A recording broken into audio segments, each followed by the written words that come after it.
young people always have a reason to be upset and cynical about the current state of affairs.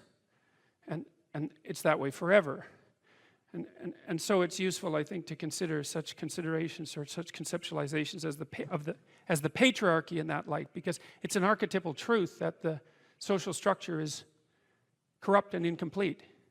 And what that means is that it's something that you have to contend with every moment in some sense of your life. It's a permanent fact of existence. And to be upset that the structures, the social structures, or even the biological structures within which we live are incomplete and imperfect, to take that personally, that's the worst part of it. To take that personally is a misreading of the existential condition of humankind, because it's always the case that what you have been given and what you live in is degenerate and corrupt and in need of repair. And it's easier just to accept that, because there's also a positive element, and the positive element is, well, you've been granted something rather than nothing, and maybe you haven't been granted pure hell, because especially in a culture like ours where many things actually function quite well, so there's room for gratitude there. Even if it's a broken machine, it's not one that's completely devastated, and it's not absolutely hell-bent at every second on your misery and destruction. And it easily could be, because many societies are like that. And so the fact that we happen to live in one that isn't corrupt beyond imagining is something to be eternally grateful for. Well, so we live inside a damaged structure, and we also bear responsibility for that damage, because we don't do everything we can to constantly repair it. And you might say, well, that's actually one of the fundamental, people say, well, what's the meaning of life? What they really mean is, what's the positive meaning of life? Because as we've already discussed, the negative meanings of life are more or less self-evident. Well, the positive meaning of life is to be found in noting the state of lack of repair of the walled city that you inhabit, and then sallying forth to do something about that, to repair the breaches and to fix up the walls and to make the structure that you inhabit as secure and as productive as it possibly can be. And there's no shortage of opportunities to do that. You can do that in your own mind, you can do that in your own room, you can do that in your own household, in your local community. And maybe if you get good at doing it at all those levels, then you can start to look beyond that. And so there's challenges. That's the thing that's kind of interesting about this insufficient structure, is that it has a set of challenges built into it because of its insufficiency, and perhaps even because of its corrupt nature, that calls forth the potential response from you of heroic adventure. And the heroic adventure is to man the barricades and repair the city. And you can always do that. It doesn't matter what your personal circumstances are. There's always something that isn't right near you, isn't correct, isn't laid out properly, that you could just fix if you wanted to. And one of the things that we're going to talk about tonight is the idea that if you adopt an attitude that's like that the role that you should play is to make things better wherever you are, however you can, that what would actually happen would be that things would get better wherever you are in all sorts of ways, and that we've really, as a species, you might say, or maybe even as singular individuals, we've explored that rarely. It isn't something that's put forth as a proposition that often, and it's quite surprising to me. And I had an interesting experience the other day. I went to the keg. I go there because I have food allergies, and they're very careful with people who have food allergies. And the waiter took me to the table, and he said that he had been watching my lectures, and that's a very common experience. And he was happy about that, and he said that he'd had 2 promotions at the keg in the last 4 months because he'd been watching my lectures. And I really found that an affecting experience, because you might say, well, he's working as a waiter at the keg and there's nothing particularly heroic about that. And I disagree with that, actually, because I don't care where you're located, you can do a hell of a job, and I mean that literally, at whatever job you have, you can take whatever job you have and you can make it a real nice little piece of absolute misery. Or you can act like a civilized human being and notice that no matter where you are, there's a richness and a complexity that's completely inexhaustible right at hand. And then you can take that seriously and you can say, well, I happen to be a waiter at the Keg, and perhaps that's not what I expected, and he's a young guy, and perhaps that isn't where I want to end up, but it's not nothing. It's a rich environment, and I can make it a lot better if I want to. I can get along properly with my coworkers and not gossip behind their back, and I can treat my customers properly, and if an opportunity comes my way, I can take it, and I can see what happens. And so he said that's what he had started doing, and that things were working out much better for him. He was in a much better job than he was 3 months ago. And 3 months, that's nothing, right? I mean, that's a nice trajectory. It's an uphill trajectory, and that's what you want, really. An uphill trajectory is actually even better than being somewhere good, as far as I'm concerned, because one of the things that really makes your life meaningful is the clear realization that you're headed somewhere better than you are now. And then it's even better if you also understand that there's a direct causal relationship between the things that you're doing and the steepness of that incline. And so I get a lot of letters from people like that, and they're most frequently young men, although not always. And they say, well, you know, I've been listening to these lectures and I decided that I'm going to try to take responsibility for my life, and so I've started to stop doing all the stupid things that I know that are stupid, that I know I shouldn't be doing. And I've started doing some of the things that aren't stupid that I know I should be doing, which seems pretty obvious, really, if you think about it. But obvious though it may be, that isn't necessarily what people do. And then they write and say, you can't believe what difference that makes. And they're thrilled about it. And so I'm thrilled about it when I get letters like that, because I really don't experience anything as better than a letter like that or a message like that, because it's so good to see things that aren't so good replaced by something better. And I really do think it's an open question. I truly believe it's an open question to what degree we could make things better if that's what we actually aimed at doing. You know, in some of the stories that we've covered already, the story of Cain and Abel in particular is really an analysis of that problem, which is so remarkable. It occurs so early in this document. It's such a foundational story. And it basically says, well, there's two modes of being in the world, right? There's one where you adopt the responsibility for living properly, for being properly, and you make the sacrifices necessary for doing that, and then everything will flourish properly. And the other one is a pathway of resentment and bitterness and rejection and murder and genocide. And that just seems exactly right to me. And so if the positive path beckons, if you can actually see what it is, if you can lower yourself enough to see what it is. Carl Jung said once that modern people didn't see God because they didn't look low enough. It's a phrase I really, really like, because people denigrate the opportunities that are right in front of them.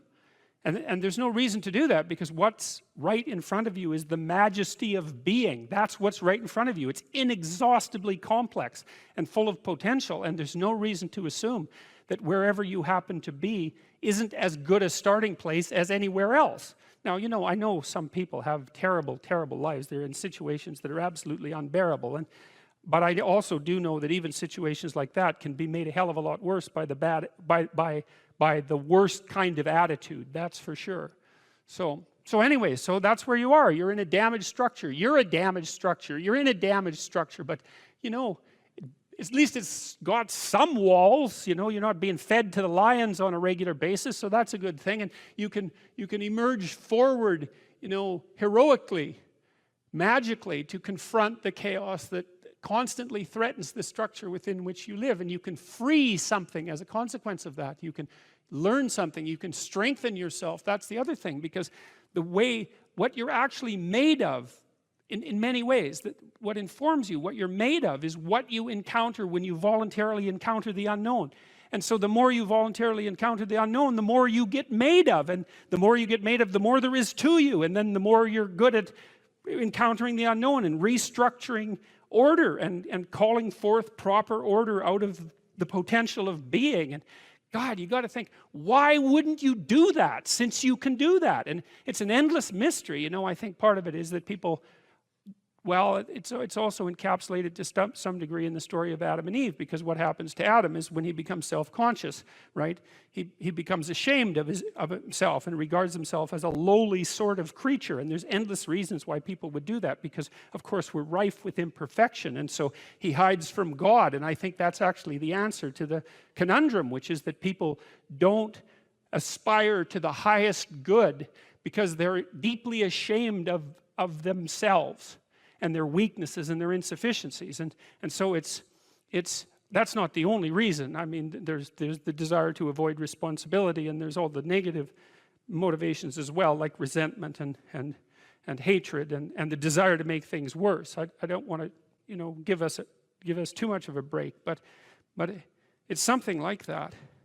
But it's okay to not be in a very good place if what you're trying to do with that not very good place is make it better. And one of the things I really have learned as a clinical psychologist is that you just cannot believe how powerful incremental progress is. You can do the calculations like, it's like compound interest, you know.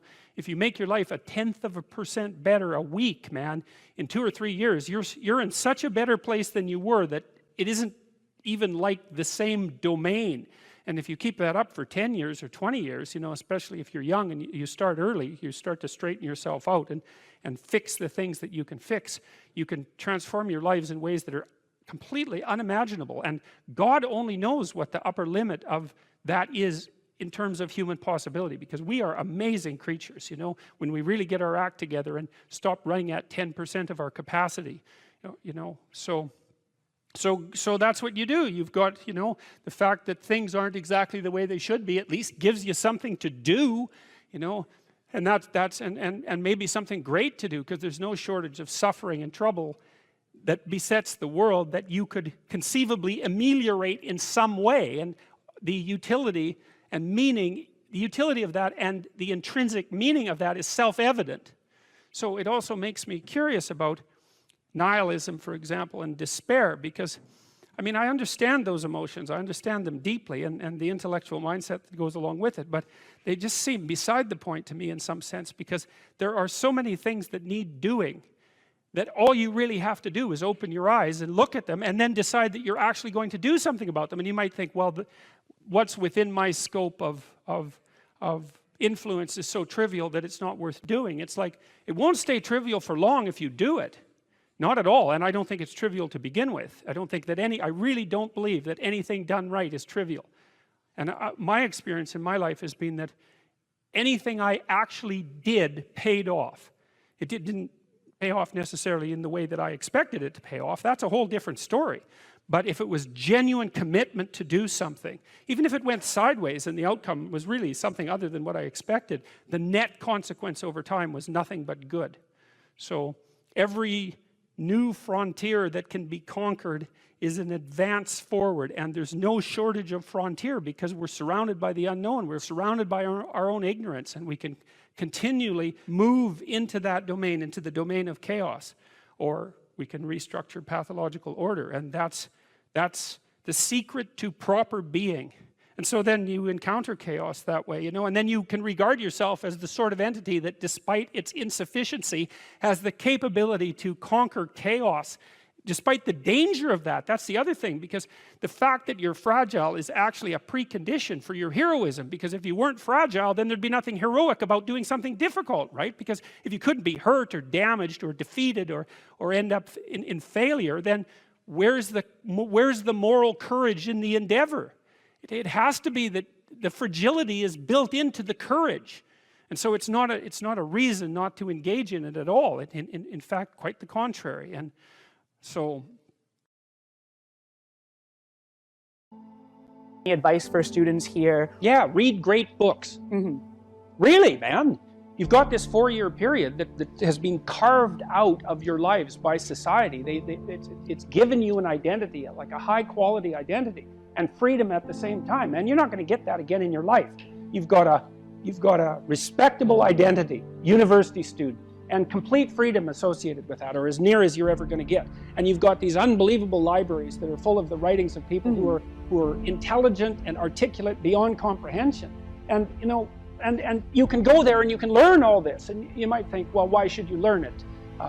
well, you learn it to get a job, or you learn it to get good grades, or you learn it to get a degree, and that's all nonsense. It's nonsense. The reason that you come to university to be educated is because there is nothing more powerful than someone who is articulate and who can think and speak. It's power, and I mean power of the best sort. It's authority and influence and respectability and competence. And so you come to university to craft your highest skill, and your highest skill is to be found in articulated speech.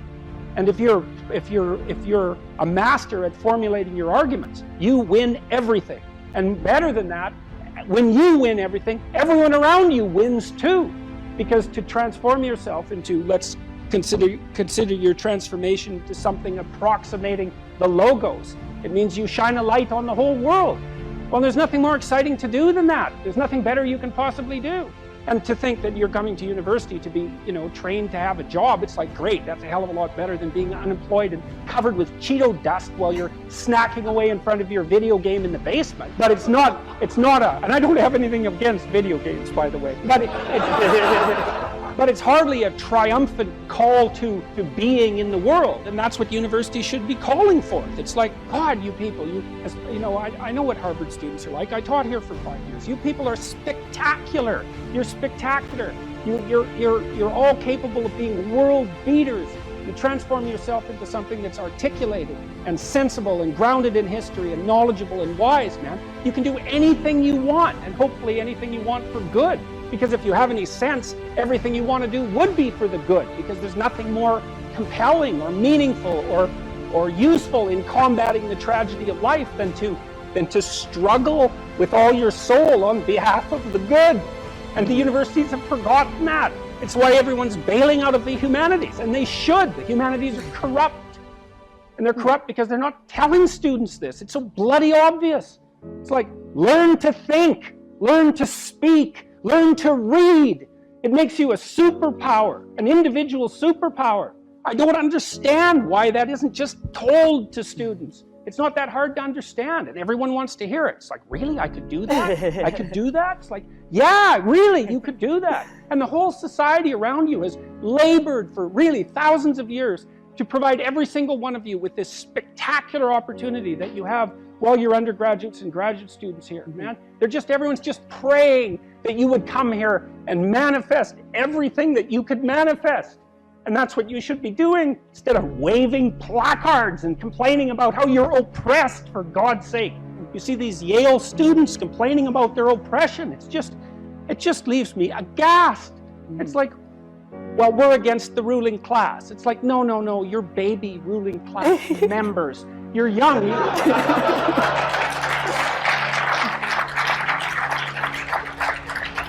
The only reason you're not rich is because you're young. That's the best. Really, if you look at the 1% even, the dreaded 1%, most of those people are old. Why? Well, when you progress through life, if you're reasonably successful, you trade in your promising youth for your wealthy old age, but you're still bloody old. Would you trade it? Would you trade your youth for that? Like, if you factor age out of the economic equation, things look a lot different. Well, of course older people have more money. If they have any sense, they've been collecting it for their whole life. Is that somehow unfair? It's not unfair unless you want to be poverty-stricken when you're 70, and you don't want to be poverty-stricken when you're 70. So I just don't understand what's happened to the universities. I can't believe that you're not told when you come the first day, look, man, you're here on a heroic mission. You're going to take your capacity to articulate yourself to levels that are undreamed of. You're going to come out of here unstoppable. You're going to be able to do anything you want. It's like, that's what you're here for. Instead, you're taught that, well, the world's a pretty oppressive place, and you're probably the bottom of the victim pile, and there's virtually nothing you can do about it except, deconstruct the patriarchy. And it's so weak-kneed and so pathetic that universities should be embarrassed that that's what they're peddling to students. I'm embarrassed by it. I've gone on public record telling parents, bloody well send your boys to trade school, because at least they'll learn something useful. And that's a terrible thing for someone like me to say, because I do believe that being articulated and educated in the highest possible manner there's nothing that's better for you and for society. And why have the universities forgotten this? Well, that's postmodern neo-Marxism for you, you know. Then the philosophy of intense resentment and oppression and group identity, and God, it's just pathetic. Dr. Peterson, I think a lot of students here would agree with you that one of the main purposes of education at college, particularly at Harvard, is to develop their sense of articulation, their ability to read, their ability to critically think. But then what comes after? Particularly at Harvard, there's a big discussion on what is a good life? What does it mean to use those skills that we get here, and then we graduate? What do we do from there? Stop unnecessary suffering. That's what you do. You know, that's your calling. It's like you say, well, what do you do after you graduate? Well, if you graduate articulated and powerful, there will be people giving you so many opportunities you won't even be able to keep up with them. You know, I've worked with very, very competent people in many different domains in my life, hyper competent people. And I can tell you some very interesting things about hyper competent people. The first thing is they are not selfish. And they're not greedy. And one of the great pleasures in their lives is to find people who have the capacity to also be hyper competent and to open doors for them as rapidly as they can possibly be opened. They delight in that because there's very few things that are more intrinsically meaningful if you're an accomplished person than to find young people who have the possibility of being accomplished and say, hey, look, here's an opportunity for you. It's like, go out there, man, kill it. And then they go out there and kill it, and you think, right on, man. Here's another opportunity. Why don't you go out there and nail that too? And you think, no, they're all hoarding their wealth, and they're not going to share it with anyone. It's like, that's absolute, complete rubbish. And so you don't even have to worry about what you're going to do after you graduate from here if you turn yourself into half of what you could be, because people will be dying to offer you every opportunity that you can possibly make use of. So it's a moot point. The world is always desperately short of people who can think and speak. And you think, well, I won't be made use of. Well, first of all, you can't say that if you're at Harvard, for God's sake. I mean, people already figured out who you are. They've already figured it out. And they're offering you the world on a gold platter. Take it. It's yours. Take it. It's like, great, man. Put yourself together and deserve it. That would be great. And that's what everyone wants. It's what your parents want. It's also what you want. You know it. It's what you want. It's what women want from men. It's what men want from women. It's like for you to be who you could be. And the highest faculty of the human being is articulated speech. It's the divine faculty. And there is nothing more powerful than that. There's nothing that's even in the same league. And so if you don't have faith in that, then your priorities are misplaced. And I can't even understand why you wouldn't have faith in that being, say, Harvard students, because look where it's got you already. You know, you're already sitting on top of the world. So deserve it, make use of it, right? Go out there and fix things up. That's what you need to do. There's lots of things that need to be fixed up. And what you want to do is burden yourself with so much responsibility that you can barely stand. And then you'll get stronger trying to lift it up. And you won't be asking, what should I be doing with my life? Or what's the meaning of life? Or any of that. It'll be self-evident. It's self-evident. At minimum, you can say, there's more suffering in the world than there should be, and I could probably do something about that. And you can do something about that. So go do something about it. And then there'll be less suffering in the world. And then when you're 80, you can look back on your life and say, well, you know, there's less suffering in the world than there would have been had I not existed. And you don't have to even have a sense of ultimate destiny or even any sort of theistic belief to regard that as a positive good. Like, I think it goes beyond the mere pragmatic utility of addressing the world's ills, because I think we do live in a world that has a transcendent reality as well as the reality that we can detect. But even independently of that, it doesn't matter. You're asked to outline the place you'd like to end up, which is your desired future, and also the place that you could end up if you let everything fall apart, is so that your anxiety chases you and your approach systems pull you forward. You're maximally motivated then. And it's important because otherwise you can be afraid of pursuing the things that you want to pursue, right? And that's very common. And so then the fear inhibits you as the promise pulls you forward, but it makes you weak because you're afraid. You want to get your fear behind you, pushing you. And so what you want to be is more afraid of not pursuing your goals than you are of pursuing them. Putting yourself in a challenging mind frame is much easier on you psychophysiologically, because you don't go into the generalized stress response to the same degree. and you're activating your exploratory and seeking systems, which are dopaminergically mediated and that involve positive emotion. So if you can face something voluntarily rather than having it chase you, it's way better for you psychophysiologically. So that's partly why, well, it's worthwhile to go find the dragon in its lair instead of waiting for it to come and eat you. So, and especially when you also add the idea that if you go find the dragon in its lair, you might find it when it's a baby instead of a full-fledged bloody monster that is definitely going to take you down. Don't avoid small problems that you know are there. Face them, because they'll grow into big problems all by themselves. And you can think about, imagine the tax department sends you a notification. You owe them like $300. Well, it's you know, that's annoying. Maybe you don't even want to open the letter. Or maybe if you do, you just put it on the shelf. But that damn thing doesn't just sit there like a piece of paper on the shelf, right? You ignore that for 5 or 6 years, it's going to become attached to all sorts of horrible things. And if you ignore it long enough, you get the idea. It's going to turn into something that is completely unlike the little piece of paper that it's written on. And many, many problems in life are like that. You'll see that they pop their ugly little head up, and you know, and you might want to turn away. You might not want to think about it, which is the easiest way of turning away, right? You just don't attend to it. You know, if you could have your life the way you wanted it in 3 to 5 years, if you were taking care of yourself properly, you know, what would you want from your friendships? What would you want from your intimate relationship? How would you like to structure your family? What do you want for your career? Well, how are you going to use your time outside of your job? And how are you going to regulate your mental and physical health, and maybe also your drug and alcohol use? Because that's a good place to auger down, you know, because alcoholism, for example, wipes out, you know, 5 to 10% of people. So you want to keep that under control.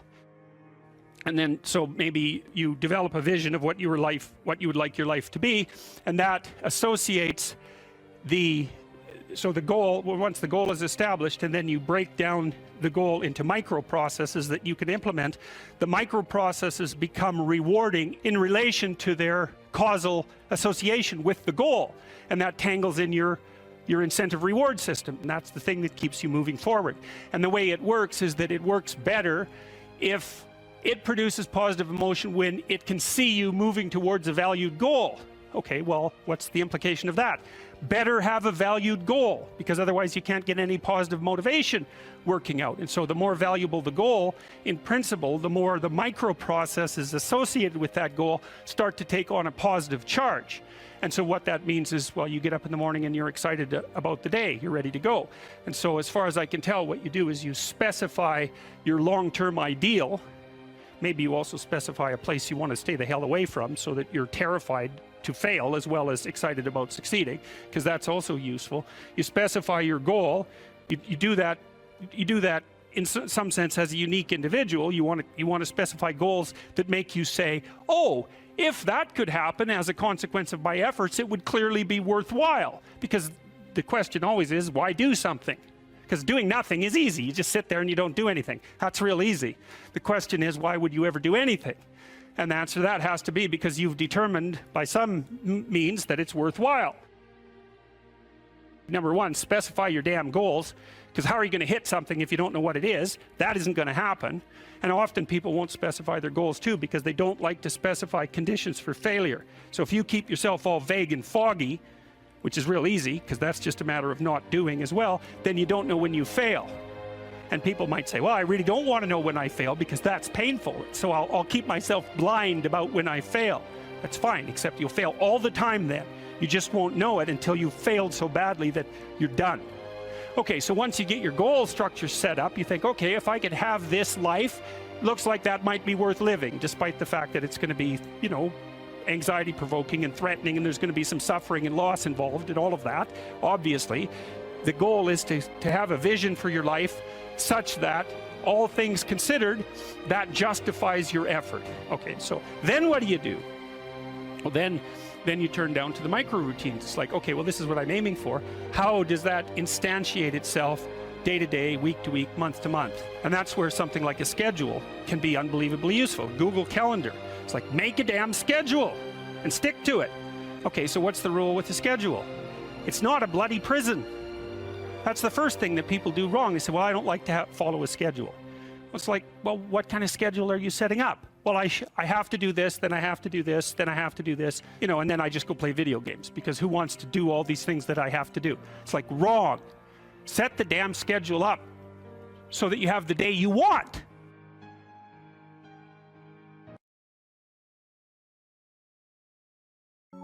Make a damn schedule and stick to it. Okay, so what's the rule with the schedule? It's not a bloody prison.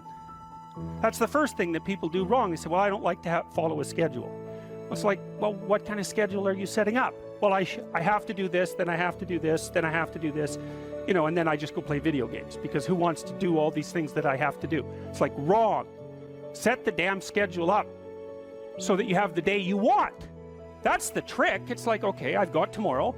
If I was going to set it up so it was the best possible day I could have, practically speaking, what would it look like? Well, then you schedule that. And obviously there's a bit of responsibility that's going to go along with that, because if you have any sense, one of the things that you're going to insist upon is that at the end of the day, you're not in worse shape than you were than at the beginning of the day, right? Because that's a stupid day. If you have a bunch of those in a row, you just dig, you know, you dig yourself a hole and then you bury yourself in it. It's like, sorry, that's just not a good strategy. It's a bad strategy. So maybe 20% of your day has to be responsibility and obligation, or maybe it's more than that, depending on how far behind you are. But even that, you can ask yourself, okay, well, I've got these responsibilities. I have to schedule the damn things in. What's the right ratio of responsibility to reward? And you can ask yourself that, just like you'd negotiate with someone who is working for you. It's like, okay, you got to work tomorrow. Okay, so I want you to work tomorrow. And you might say, okay, well, what are you going to do for me that makes it likely that I'll work for you? Well, you could ask yourself that, you know.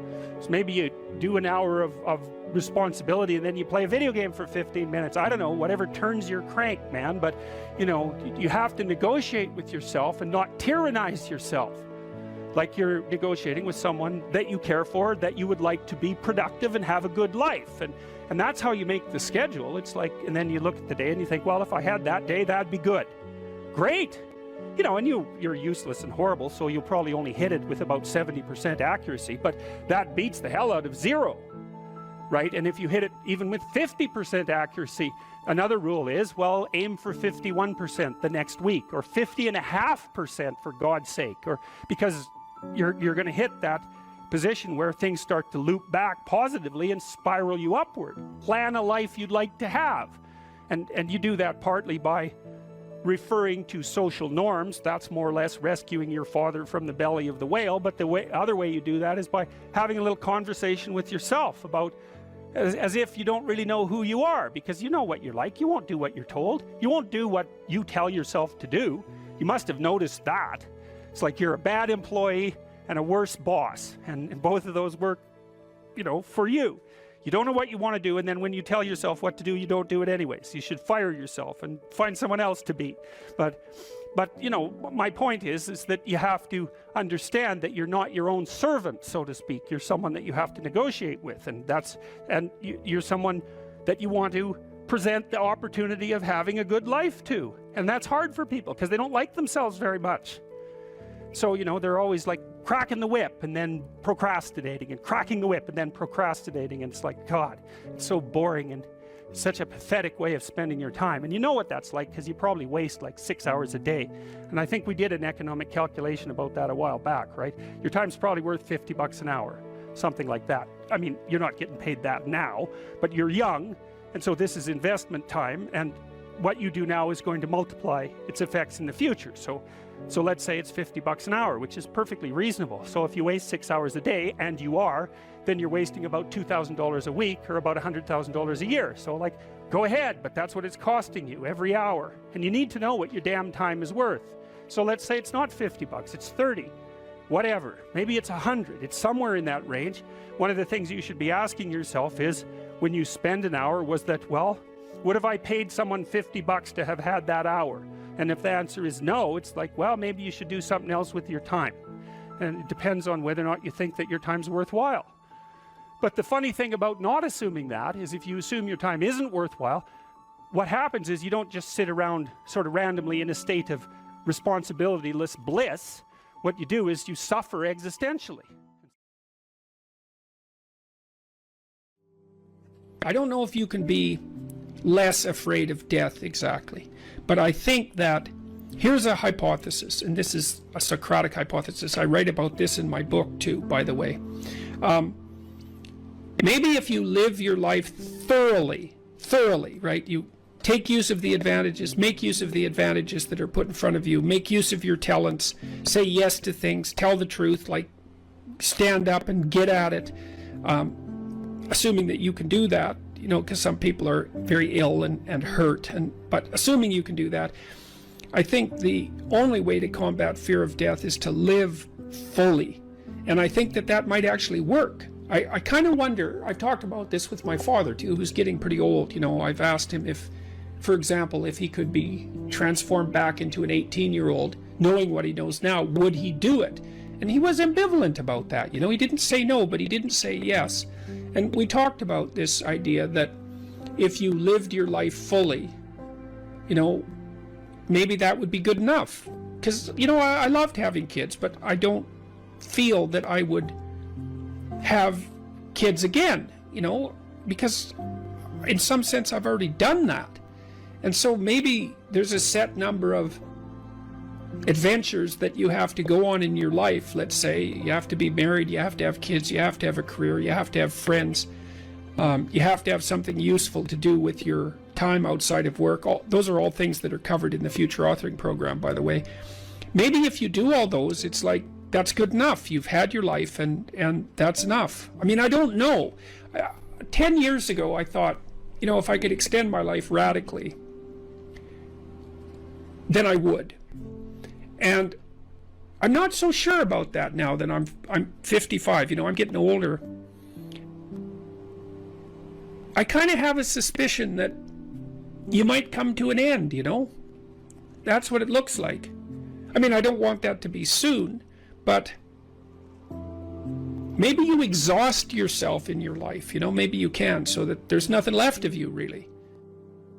Do you worry that your fame traps you into the person that you were before? Yeah, well, even Elvis became an Elvis impersonator by the time he died. Yeah, do you fear that you have become a Jordan Peterson impersonator? Do you fear of, in some part, becoming the famous suit-wearing, brilliant Jordan Peterson? The certainty in the pursuit of truth, always right. I think I worry about it more than anything else. I hope I do. I better. Has fame, to some degree, when you look at yourself in the mirror, in the quiet of your mind, has it corrupted you? No doubt, in some regard. I mean, it's a very difficult thing to avoid, you know, because things change around you. People are much more likely to do what you ask, for example, right? And so that's a danger, because one of the things that keeps you dying properly is that people push back against you optimally. This is why so many celebrities spiral out of control, especially the tyrannical types that, say, run countries. Everyone around them stops saying, yeah, you're deviating a little bit there. They laugh at all their jokes. They open all their doors. They always want something from them. The red carpet's always rolled out. It's like, well, you think, wouldn't that be lovely? It's, well, not if the red carpet is rolled out to you while you're on your way to perdition. That's not a good deal. You just get there more efficiently. And so one of the things that I've tried to learn to manage is to have people around me all the time who are critics, who are saying, yeah, I could have done that better, and you're a little too harsh there, and you're alienating people unnecessarily there, and you should have done some more background work there. And I think the responsibility attendant upon that increases as your influence increases. And as your influence increases, then that becomes a lot of responsibility. You know, and then maybe have an off day. And, well, here's an example. I've been writing some columns lately about things that perturb me, like the forthcoming famine, for example. And it's hard to take those problems on. It's difficult to take those problems on in a serious manner, and it's frightening. And it would be easier just to go up to the cottage with my wife and go out on the lake and watch the sunset. And so I'm tempted to draw on anger as a motivating energy, to help me overcome the resistance to doing this. But then that makes me more harsh and judgmental in my tone when I'm reading such things, for example, on YouTube, than might be optimal. Now, I've had debates with people about that, because I have friends who say, no, if you're calling out the environmentalist globalists who are harassing the Dutch farmers, then a little anger is just the ticket. But then others say, well, you know, you don't want to be too harsh because you alienate people who would otherwise listen to you.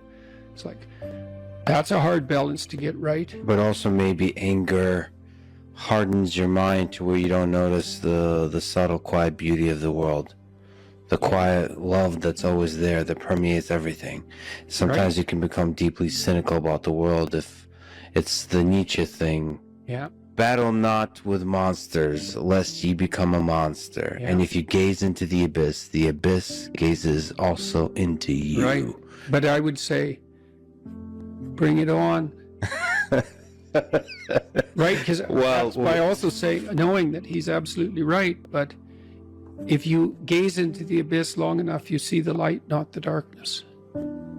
Are you sure about that? I'm betting my life on it. Yeah, that's a heck of a bet.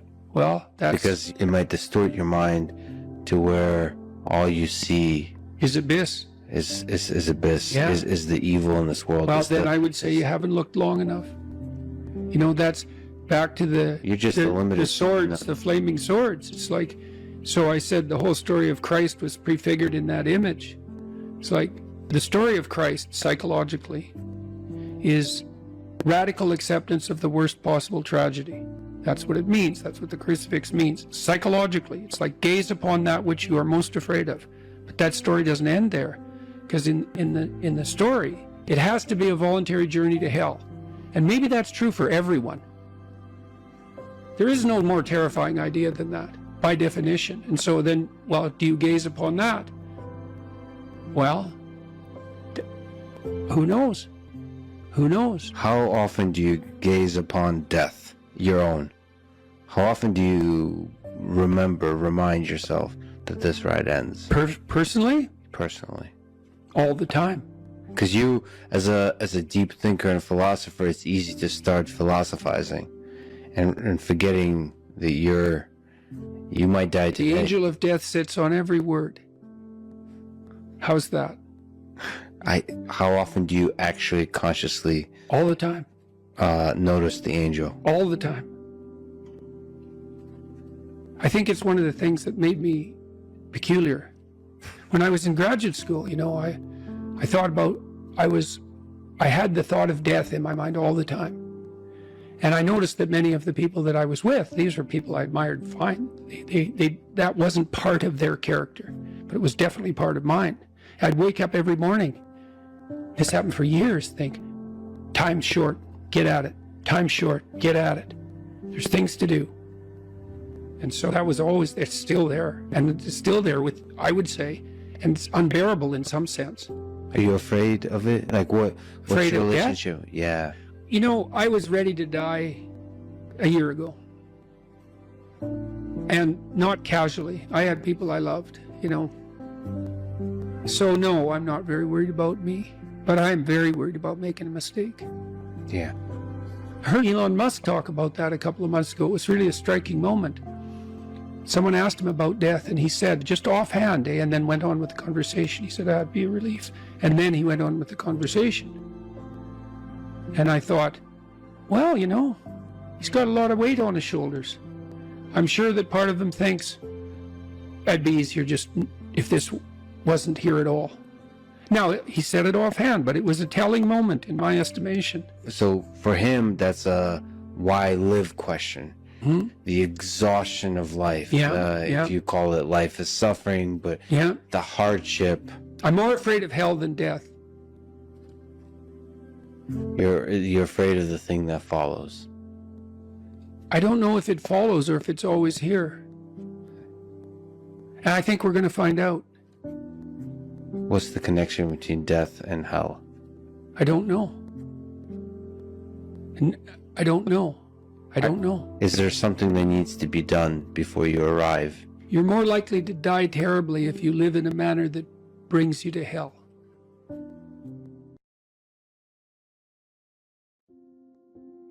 If you could have what you wanted in this moment, and I could deliver it, what would it be? How much of the mess that you see around you would vanish if the mess that you could put straight was put straight? You know perfectly well that if you put your mind to it and you make the proper sacrifices, there are things you can set straight. What advice do you have for a young man in his 20s? Make a plan. Look at what you're interested in. Get disciplined about something. Allow for the possibility that you have something important to contribute to the world, and that the world would be a lesser place without that contribution. Don't be afraid of taking on responsibility. It's where you find what sustains you in your life. You can take on too much responsibility. You have to be cautious in that regard, but that's a less common problem than not taking on enough. A lot of the things that people regard as traps are actually the means to their life. You have to understand that you're not your own servant, so to speak. You're someone that you have to negotiate with, and you're someone that you want to present the opportunity of having a good life to. And that's hard for people because they don't like themselves very much. You have to believe that your action has some redemptive possibility, because why would you do it otherwise? And you might say, well, I kind of believe that. It's like, well, that's not good enough. You know, you kind of got to throw yourself all into it. And what's the cost anyways? It's not like you're going to get out of this alive. So you're pretty much all in, whether you want to be or not. And maybe if you were voluntarily all in, things would be a lot better than they are.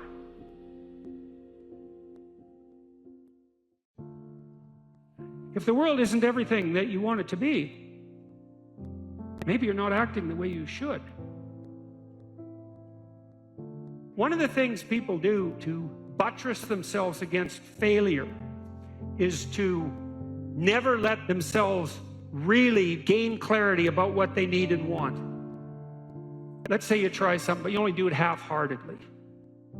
And then you fail, and you think, well, I didn't really fail because, you know, I held a bunch back in reserve, and so I didn't get what I wanted, but maybe had I been all in, I would have. And so you don't have to upbraid yourself too much for the failure. Now, it's a catastrophic way to live, to sit on the fence and to not commit, because instead of risking the possibility of failure, you engage in what's essentially the absolute certainty of failure. Because if you want something worthwhile and difficult, which you probably do if you want to have an adventure and go somewhere, then what's the chance you're going to get it if you're halfway in?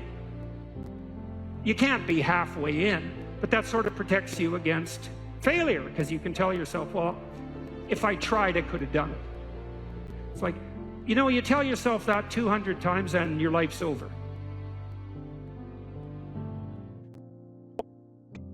Better have a valued goal, because otherwise you can't get any positive motivation working out. And so the more valuable the goal, in principle, the more the micro processes associated with that goal start to take on a positive charge. And so what that means is, well, you get up in the morning and you're excited about the day, you're ready to go. And so as far as I can tell, what you do is you specify your long-term ideal, you specify your goal. You do that in some sense as a unique individual. You want to specify goals that make you say, oh, if that could happen as a consequence of my efforts, it would clearly be worthwhile. Would it really be so terrible if my life wasn't miserable? Would it be so terrible if I got what I wanted and needed, especially if I was doing that in the best possible way? Well, there isn't anything better to have than a problem that's worth solving. Like, that's really worth solving, right? And so the more of that you take on, the more you have a reason to get out of bed in the morning, no matter what. Like, I'm getting up, I'm trudging forward. Doesn't matter what I'm suffering from. I've got things that need to be done. They're necessary. And that gives you that sense of purpose that is the antidote to bitterness. So, yeah, there's lots of reasons to, you know, because I've thought for a long time, imagine you have a choice in front of you, because you do. So here's the choice. Your life is either meaningful or meaningless. Okay, so let's go through the meaningless part first.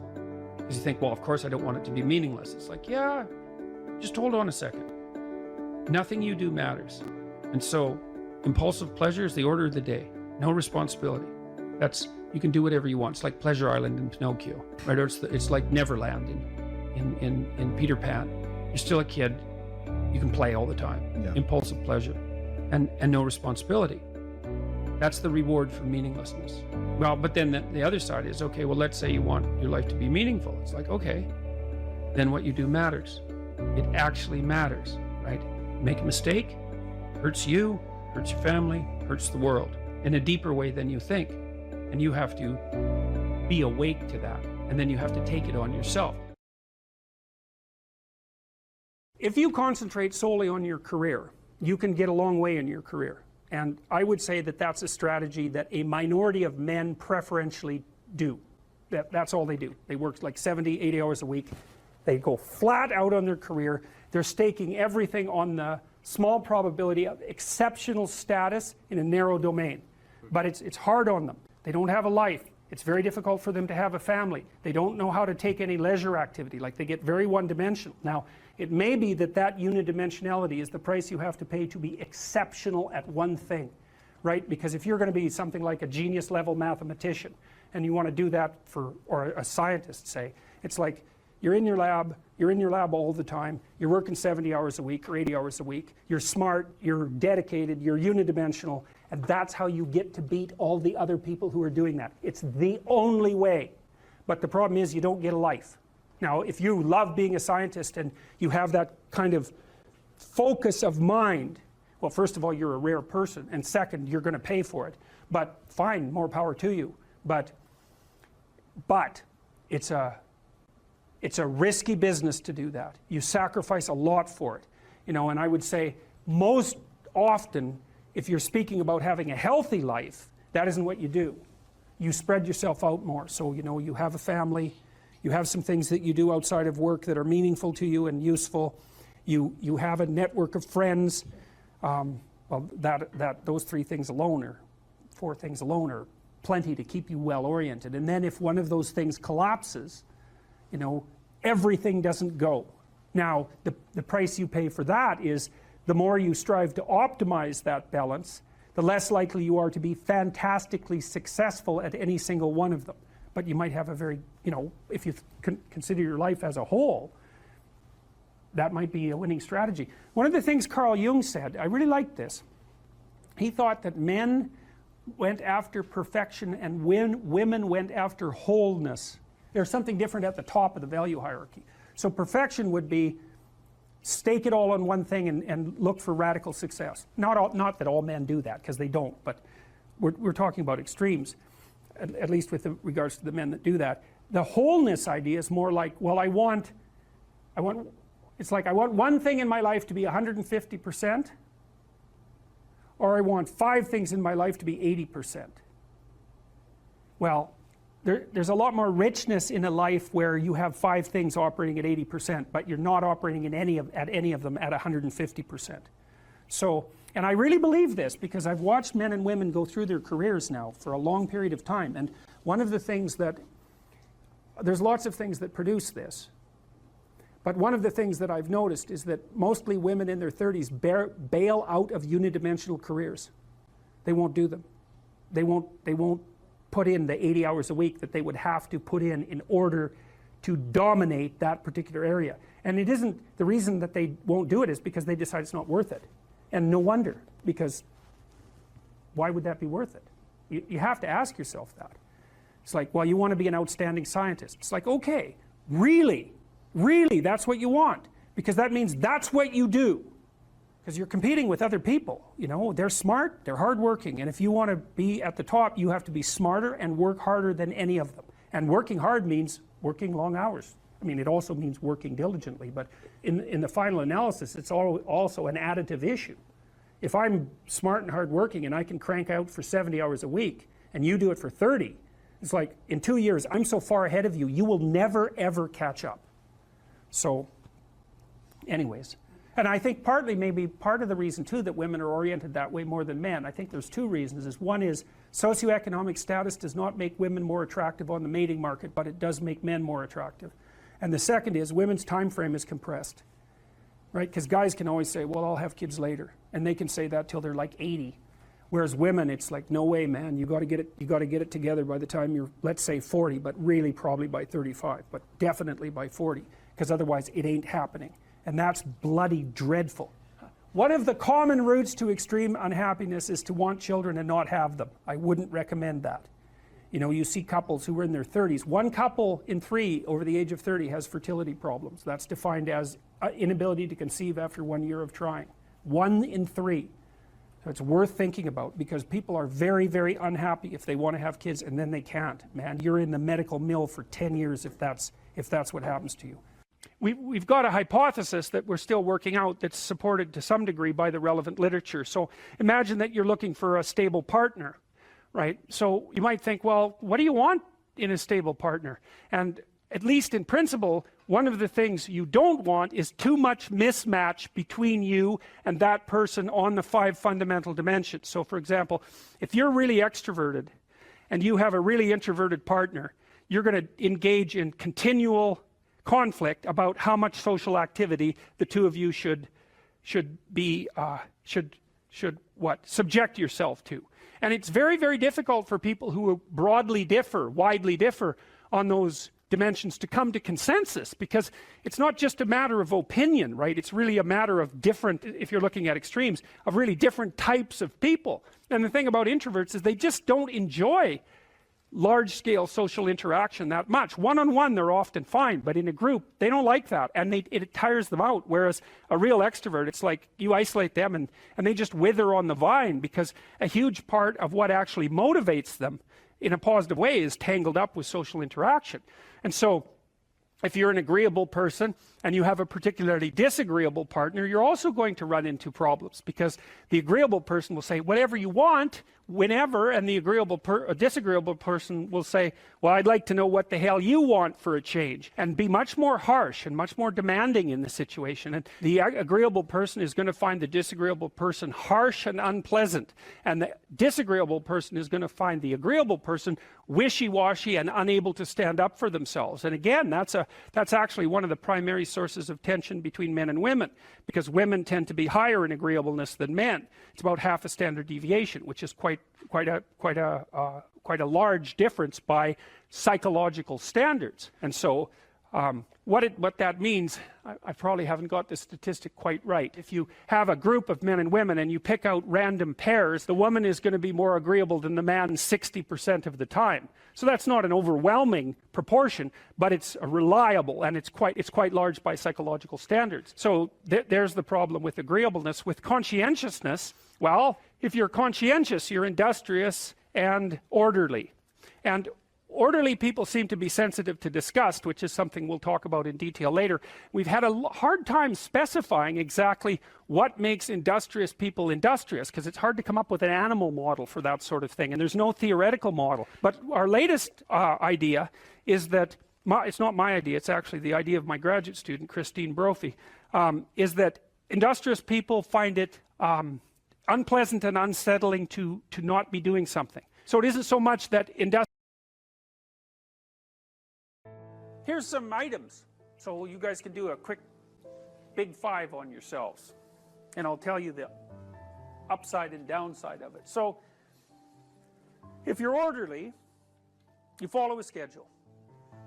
How many of you follow a schedule? Okay, and how many of you don't? Okay, so one thing I would recommend is that you do.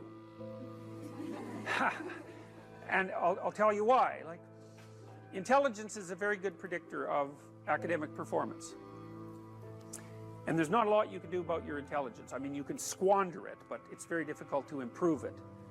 Conscientiousness, well, it's a trait too, so it's hard to work on, but we know that conscientious people get better grades. And it's reliable, and it's a powerful effect. And so, if your time use is organized, then the probability that you're going to be successful is very high. So, one of the things you might think about is make friends with a calendar. like Google Calendar or something like that. And I can tell you some tricks about that, because really it is important. Like, and I'm not kidding around about this. If you're low in conscientiousness, it's really going to trip you up as you walk through life.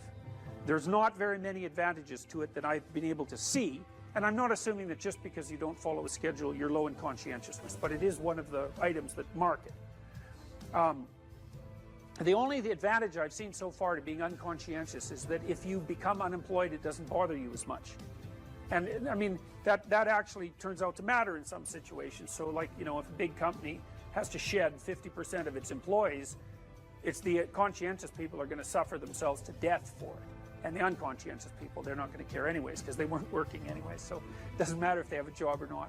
So here's one way of thinking about making use of a schedule. Often people are afraid of schedules because they think of them as a trap. You know, you make a schedule and it's like this little prison that you have to live inside, and you know, and all you're doing in your schedule is putting down things you have to do or should do, and so, you know, there's not a lot of fun in that. And so not only is it a trap or a prison, but it's kind of an unpleasant one. But a way to work with the schedule in a lot more sophisticated way is to think, well, I'm going to plan the next week, say, because you plan it day by day, but we'll take the week as the unit level of analysis and think, well, I'd like to plan a week I'd like to have. And then your schedule all of a sudden becomes a tool for increasing the quality of your life. And that's a whole different issue, you know, because you might think, what's the emotion that you suffer, assuming you suffer one of these emotions? If you have an essay that's due and you're not doing it, like, would you regard that as a pleasant emotion or unpleasant emotion? Okay, so do you think you can characterize the unpleasantness? Like, what kind of emotion is it? It's guilt, okay. Anything else? Frustration? Yeah, so you're sort of frustrated with yourself. Yeah, you need a slap, right? You think, I need a slap. So, okay, so guilt, anything else? Anxiety? Restlessness? So that's kind of an agitation. Yeah, it's because your body knows you should be doing something, but you know, you're not pointing it in the right direction, so it's shame? Is that reasonable? So, okay, so the reason I was asking you about that is because, you know, most of the negative emotions are associated with neuroticism, but some of them seem to be associated with conscientiousness. And the conscientious negative emotions seem to be guilt and shame, fundamentally. And so recent research, and really recent, I only got this paper like a week ago, I think it's about 4 months old, seem to indicate that conscientious people feel less guilt, but they're more guilt prone. So if they don't do something, that makes them guilty, but they organize their time so they are doing the things they're supposed to do, so then they don't feel guilty. So anyways, back to the schedule. So, all right, you think about your week and you think about your day, and you think, well, how would you improve the quality of a given day or a given week? Well, one of the ways of improving it is to not put yourself into the situation where there are things hanging over your head that you have to feel guilty and ashamed about, because that's a very unpleasant way of being. And you know, if you have an essay that's due in a week and you're procrastinating, then the fact that you have to do that essay can ruin the whole week.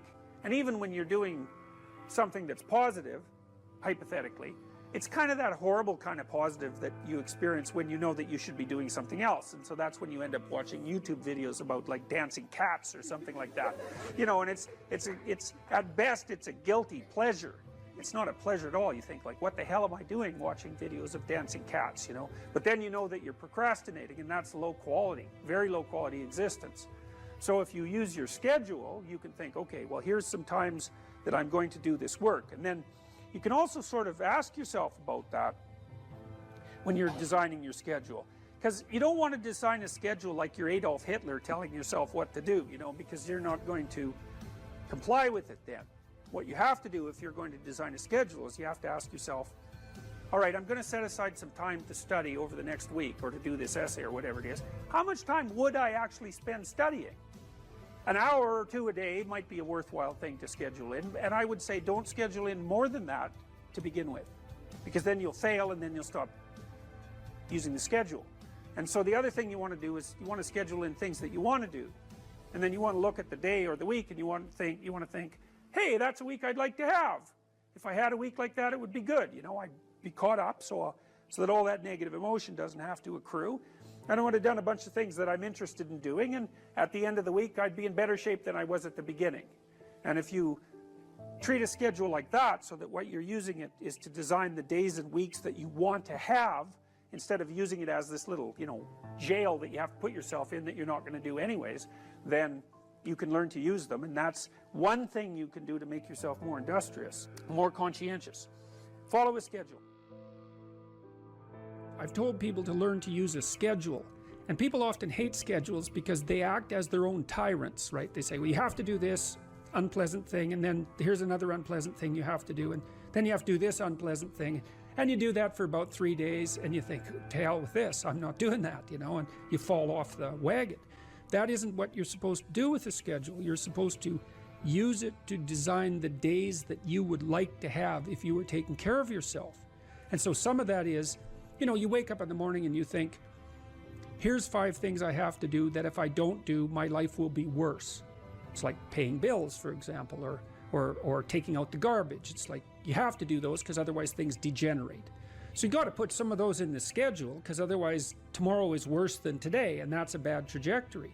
But you also want to build in things, you've got to act in some sense like you're dealing with a relatively recalcitrant 9-year-old. It's like, well, here's some things you have to do, but here's some things that if you do, you could reward yourself with. And if you get the balance there between obligation and reward right, then you'll find that you're motivated to do the things. And that's what you want to do. You want to do that so it's sustainable across days and weeks and months. And so you got to treat yourself like a good boss would treat a valued employee, and not like a tyrant would treat a slave, because the slave will rebel. And people say, well, I don't follow through on my plans. It's like, well, A, they're probably not very well formulated, and maybe you're doing them because of an external moral obligation or something. They're not really your plans, right? And B, you're acting like a tyrant and a slave, and that's a bad relationship to have with yourself. Treat other people as you would like to be treated. It works both ways. You also treat yourself like you treat other people properly. So that's a necessary thing, and often people don't do that. But the scheduling is really important.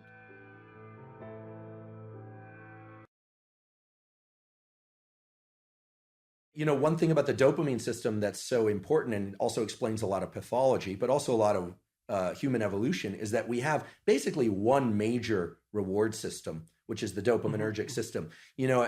I sometimes like the analogy that, nowadays you hear about cryptocurrency, or the dollar versus the euro versus the this versus the that. There's only one currency in all of reality, actually, and it's dopamine. Whether or not it's the dollar-backed dopamine, or it's euro-backed dopamine, or Bitcoin-backed dopamine. In the end, whether or not someone has $1 billion or $2 is really that currency resides as something that's transacted in the real world, but their notion of power and potential is dopaminergic. And so too, the potential for mates, the potential for food, how much food you have, how much meat you have stored in the freezer tells you a lot about your security and well-being for you and your family, right? And that is translated into a dopaminergic internal representation of how safe and secure you are, et cetera. So this system of fear versus confrontation taps directly into the dopaminergic system. And there's a beautiful set of studies that were done in the 1960s, published in the journal Science, as one of the top journals to publish in. Again, this is not work that I did, but where they gave people, human beings, the option to stimulate a number of different brain areas, just sitting in the clinic. And some brain areas would evoke feelings of drunkenness, others would evoke feelings of anger, others of sadness, others of sexual arousal. And the area that these subjects all preferred to stimulate the most, in fact, they would just sit there and lever press pretty much all day long, was this midline thalamus area. And the subjective feeling that they reported, I find this interesting and would love your thoughts on this, is one of mild frustration, anticipation of something, although they didn't know what. Yeah, anticipation. And it's this idea, I think, that it's tapping into the dopamine system. And the dopamine system... Well, the dopamine system says something good is going to happen. That's right. The key... It says something good is going to happen. Something good is going to happen. And it's an appetitive state in some sense, because it doesn't signify the acquisition of... It's not satiating. It's appetitive. That's right. And so it drives you forward. And you might think that being driven forward would be unpleasant. But if you're, in some sense, if you're activating the systems that drive you forward voluntarily, then that's the most positive form of positive reinforcement you can have. I think I read animal researchers who said that when they watched animals who were bar pressing to receive stimulation in those brain areas, the animals would look forward as if something was about to appear that they wanted to have appear. Incredible. So that was part of that apprehension. Part of it. It's a hope system in some sense. Right? It's the elicitation of hope. That's right. You know, it's dopamine, and here I'm robbing words from others, like my colleague Anna Lemke, who, you know, it's not about having, it's about wanting. It's not about pleasure as much as it is about craving and motivation and drive. And something critical about the... And Panksepp called it seeking. Yeah, brilliant. I never met Panksepp. Did you? You met Yak? I met him online. We were in a neurological chat room, so to speak, for a neuropsychological chat room for about 5 years, and I had a chance to interact with him a fair bit in that. So that was really good. I'm envious. He's done beautiful work, and thank you for calling people's attention to his work. I know you've done that many times, and such key work. The dopamine system is in touch with the autonomic system, sure, because it has to register success versus failure of some pursuit.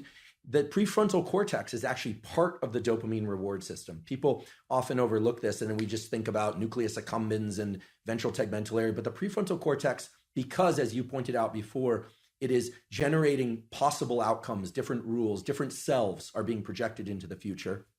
You can think that the 2 marshmallow task, the classic, you know, give kids the option to either have a marshmallow now or wait and have 2 marshmallows, and the cute little videos of the kids, you know, in the room with the marshmallows, sniffing it, talking to it. Occasionally a kid will just stuff it in his mouth. Another child will turn away, you know, delightful, right? And all sorts of ideas have come about how they do in life versus if they can wait or not wait. In any case, that's dopaminergic anticipation.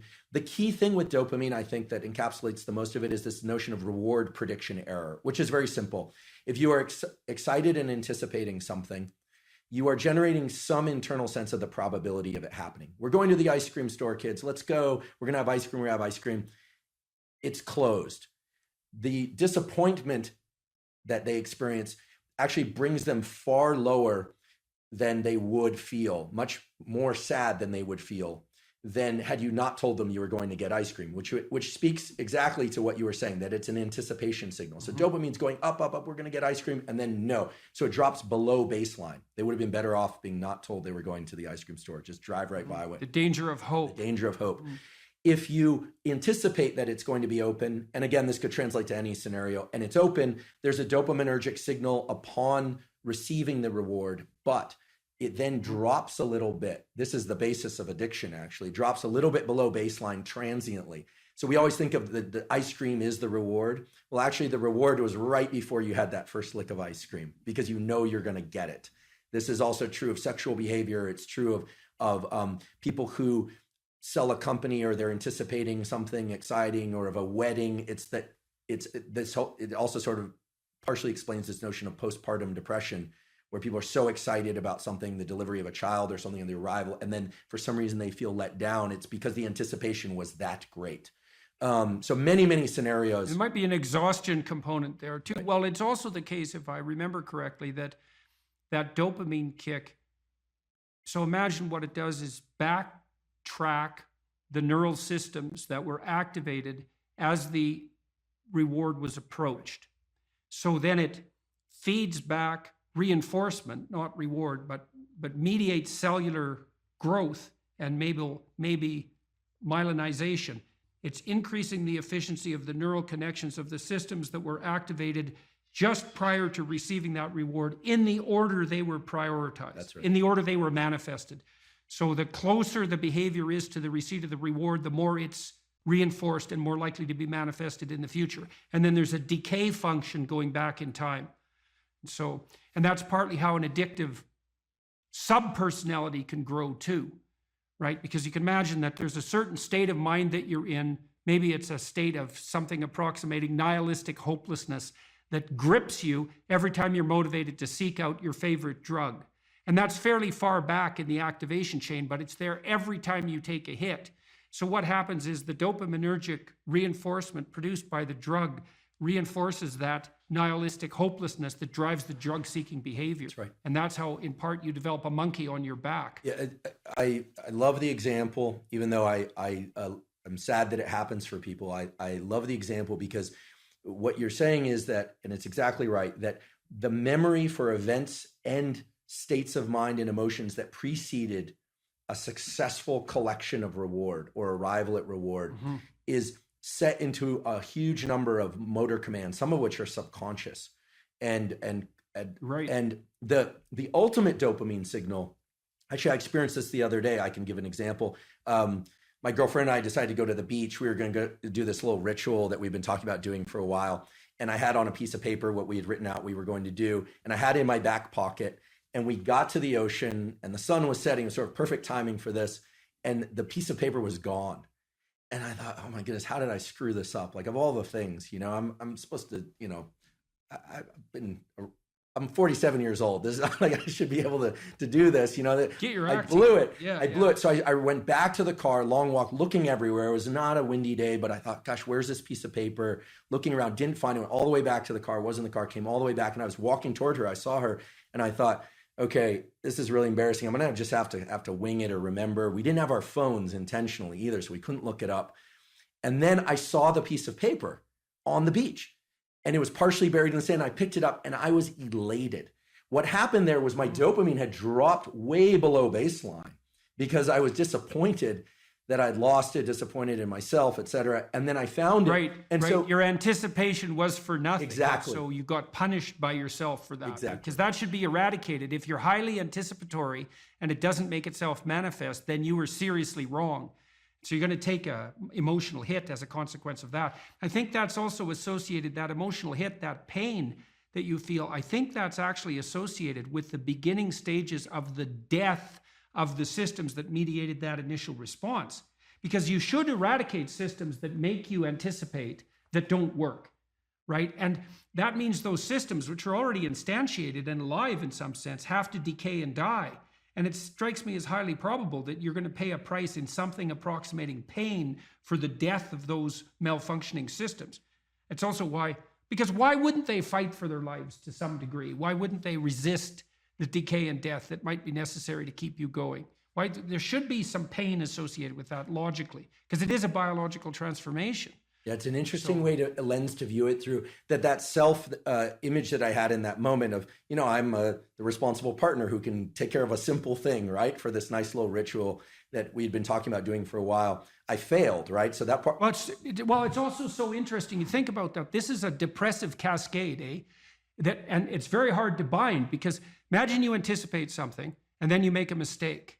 Now, the question then becomes, how significant is the mistake?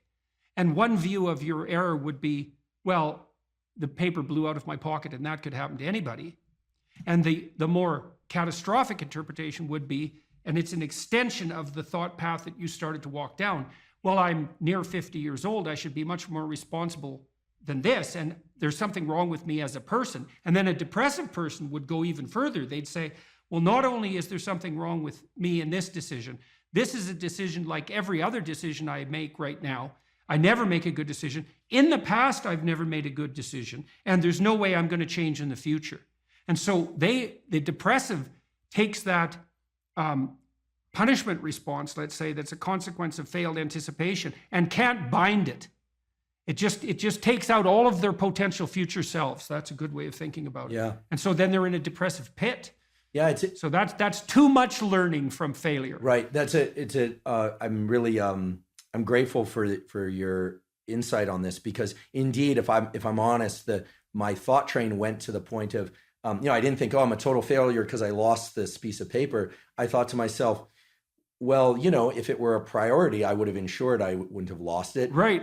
She'll interpret it as not being a priority. Like, where are my priorities? Am I overspent? You know, like what's going on? You start to sift into the full set of questions.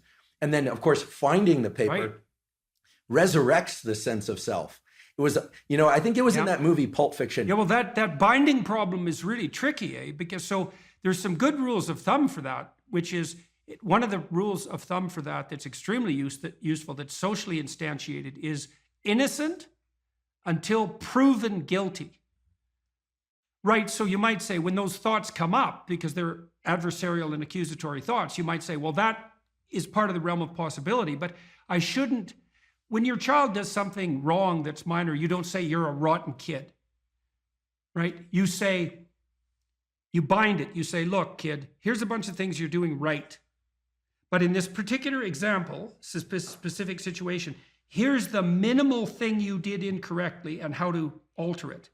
And it's a really good habit of mind. It's like to address towards yourself as well as to other people, which is to say, well, what's the minimum crime that I'm responsible for in this moment?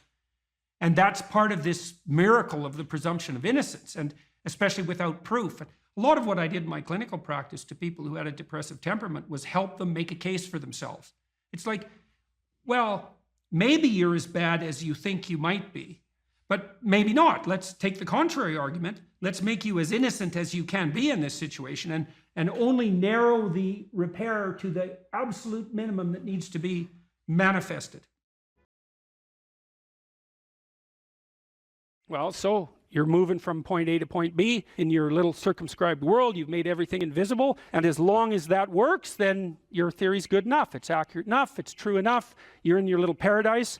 But if something comes up and objects, well, that's where your character is tested fundamentally. That's the character test. It's like, what do you do with messages of error? And that's a tricky issue. Okay, so here's a solution to that. Here's what not to do. I am a bad person. I got to see myself. I'm a bad person. I might as well just go jump off the bridge. It's like, no, that's not good, because what that means is that every time you try to learn something, you're going to make a mistake, because what do you know? So you're going to make mistakes. And if the rule is every time you make a mistake, you're going to go jump off the bridge, then that's not a useful problem-solving strategy.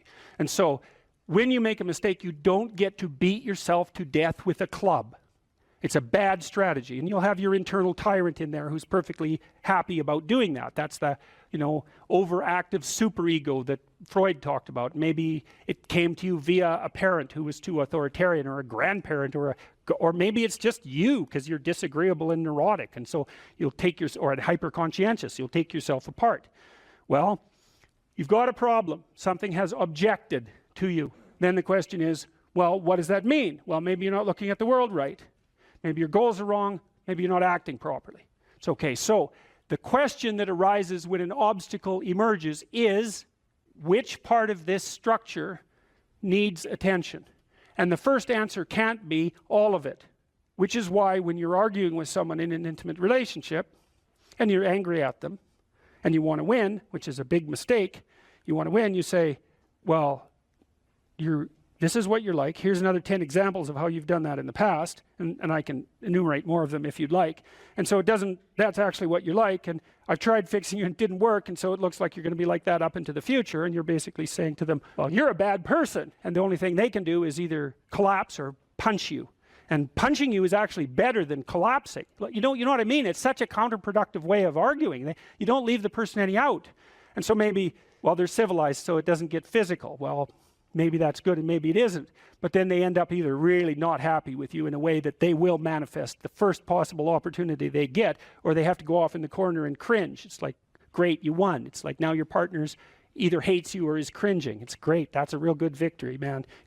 Rack up about 100 victories like that and you'll be in divorce court and spending $250,000 while being miserable about it. Yeah. So anyway, something objects to you and you think, okay, well, I need to take myself apart, right? Because there's a piece that's broken somewhere. And then you might think, well, let's assume it's a little piece to begin with. That's the right mechanism. It's like, okay, you got a C-. That doesn't prove that you're stupid. Now, it implies that you might be stupid, but it doesn't, right, really, it does, and that's why you don't want to look at it. Maybe it implies that you're lazy, or implies that you're ignorant, or like it implies all sorts of terrible. Might imply that you're a bad person even. But you don't want to leap to that, and that's sort of the proclamation of innocence before guilt. Assume that you're the least amount of reprehensible and ignorant possible. And so then you look at the micro routines. It's okay, well, I got a C- in this course. Maybe I should study for that course 15 minutes more a day for the next 3 months. And then you ask yourself, do you think you could do that? No, I'm too useless. Okay, how about 15 minutes every second day? You think you could do that? You put it in your schedule, like 15 minutes every second day in the morning. And that's, well, you think, well, what's wrong with me? Well, I'm not very good at managing my study schedule. That's not quite down here at the behavioral level, but it's pretty close, because what you can take an action. You can open up your schedule and you can say, well, I'll mark 15 minutes aside, then you can practice doing that. It's pretty low level in the hierarchy. It means, well, you're still not a horrible person, you just got to polish up your work ethic. And so what you want to do is you want to, it's like the old adage, you got to stand up for yourself, but you don't want to make unnecessary enemies. That's a really good thing to know. It's like, shut the hell up most of the time, but now and then you don't shut up because it's time to say something. You don't want to make unnecessary enemies, though. Well, you don't want to take yourself apart any more than is absolutely necessary.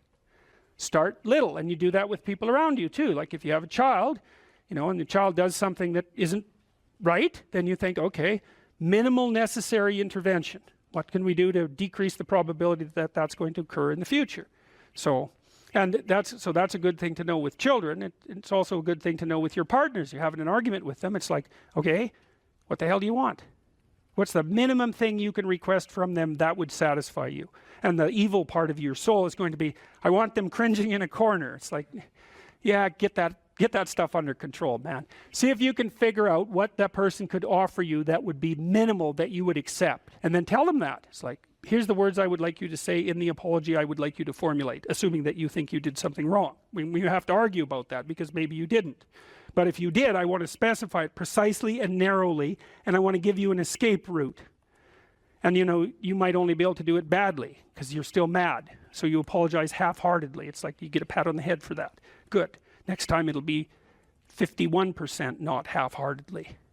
Right? So it's careful training.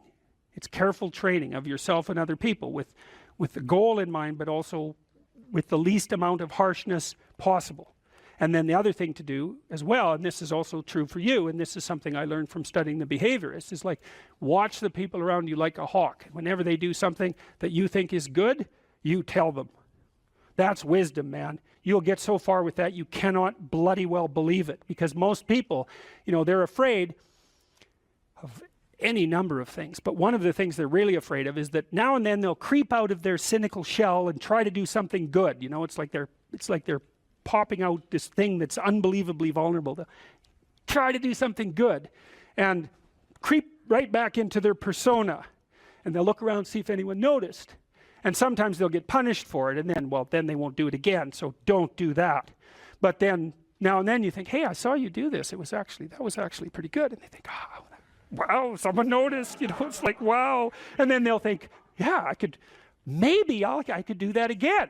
And if you want to live with someone for a long period of time, I would say every time they do something that you would like them to do more of, number one, notice. Number two, tell them, right? Because I know you don't want to, because you really want to dominate them. And you don't want them thriving, because then they'd be competition to you, and you wouldn't be able to go complain to your mother about what a miserable partner you have, and you know how delightful that is. So you have to forego all that pleasure if you actually help your person develop. So you got to get over all that. It's really annoying. So you know, you've got this person pegged as, yeah, you're stuck with them, and you know, maybe it's the best you can do, but you got one eye open. And then every time they do something good, you don't want to notice, because if that elevated them a little bit, you wouldn't be able to feel so resentful and miserable and keep your eye open for the next possible affair. And that is what people are like. That is what people are like, and that's what you're like too. That's what people are like. So you got to decide if that's what you want, or you want to help the person that you're with grow. You know, now it's dangerous because they might outshine you. Well, good. Then you have someone to compare yourself to. That'd be a good deal. It's really rough with kids, you know, because parents will stop their children from succeeding beyond them. They get jealous, and then they'll put them down. And then they have kids that do not like them, and they'll pay for it.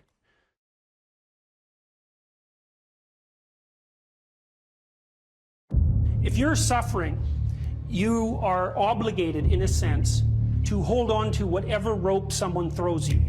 Life can be meaningful enough to justify its suffering. You can tyrannize yourself into doing things, but I wouldn't recommend it. What I would recommend instead is that you ask yourself what you're willing to do. It's a really effective technique. It's like a meditative technique. That's when life is worthwhile.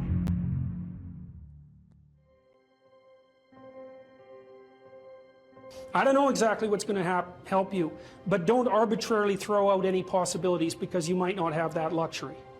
Antidepressants help a lot of people, and there are technical reasons why that's the case. If you're offered a gift by your society and it works, try it. I don't care what your presuppositions are. The time you see people who are suffering with depression, for example, there's a multitude of reasons, but I'll take one common reason. You could think about it as associated with the story of Peter Pan. Peter Pan is someone who won't grow up, right? Now the problem with Peter Pan is he gets to be king, but it's king of Neverland. Neverland doesn't exist. So being king of nothing isn't that helpful.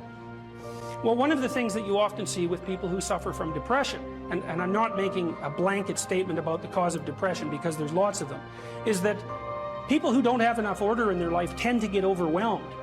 So for example, if someone comes into me to see me and they say they're depressed, I always ask them a very standard set of questions. Do you have a job? If you don't have a job, you're really in trouble in our society. First of all, your biological rhythms tend to go off the rails right away because there's no reason to go to bed at any particular time and there's no reason to get up. And for many people, if they don't get up at the same time, they foul up the functioning of their circadian rhythms, and that's enough to make them depressed right off the bat, especially if they start napping during the afternoon. They also don't have a purpose. People aren't good without a purpose, and this isn't hypothesizing. We absolutely understand the circuitry that underlies positive emotion. When you're attending to something you're interested in and you're engaged in it, that's when you're alive. That's when life is worthwhile. It's so worthwhile that in those moments you don't even ask the question about it. The question itself goes away because the meaning that you're united with is so powerful that it can push back the adversity that would otherwise characterize life. Nietzsche said, the person who has a why can bear any how. We know how it works. Almost all the positive emotion that any of you are likely to experience in your life will not be a consequence of attaining things. It will be a consequence of seeing that things are working as you proceed towards a goal you value. That's completely different. And you need to know this because people are often stunned, for example, they finish their PhD thesis and their presupposition is that they're going to be elated for a month, and often instead they're actually depressed and they think, what the hell, I've been working on this for 7 years and I handed it in and what do I do now? And that's what depresses them, right? It's the what do I do now? Well, they're fine if they enjoyed it, pursuing the thing, as long as it was working out, they get a lot of enthusiasm and excitement out of that because that's how our nervous systems work. Most of your positive emotion is goal pursuit emotion. If you take drugs like cocaine or amphetamine, the reason they're enjoyable is because they turn on the systems that help you pursue goals. That's why people like them. So if you don't have a job, you got no structure, that's not good. Plus, you tend not to have a point. So you're overwhelmed by chaotic lack of structure and you don't have any positive emotion.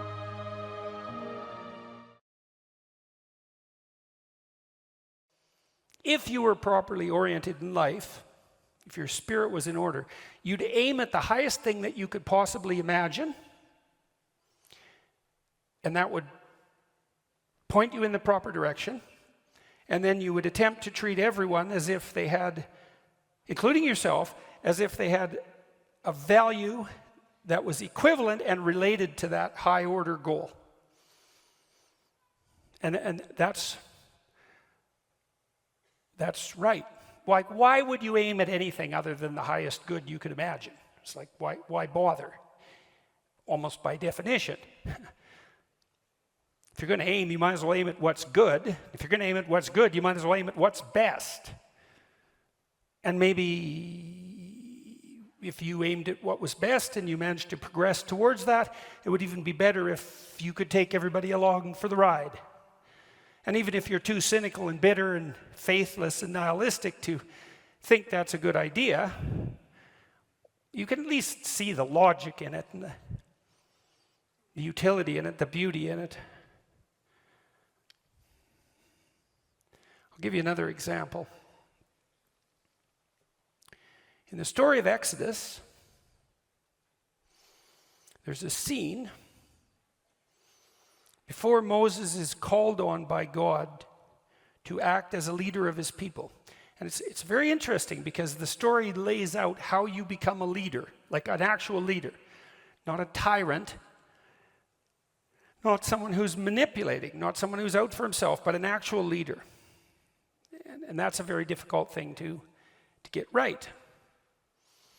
So in this scene, Moses is out walking along a path, and minding his own business, and something sort of glimmers and gleams and glistens in the periphery of his vision, and he takes the time to deviate from his path and to investigate it.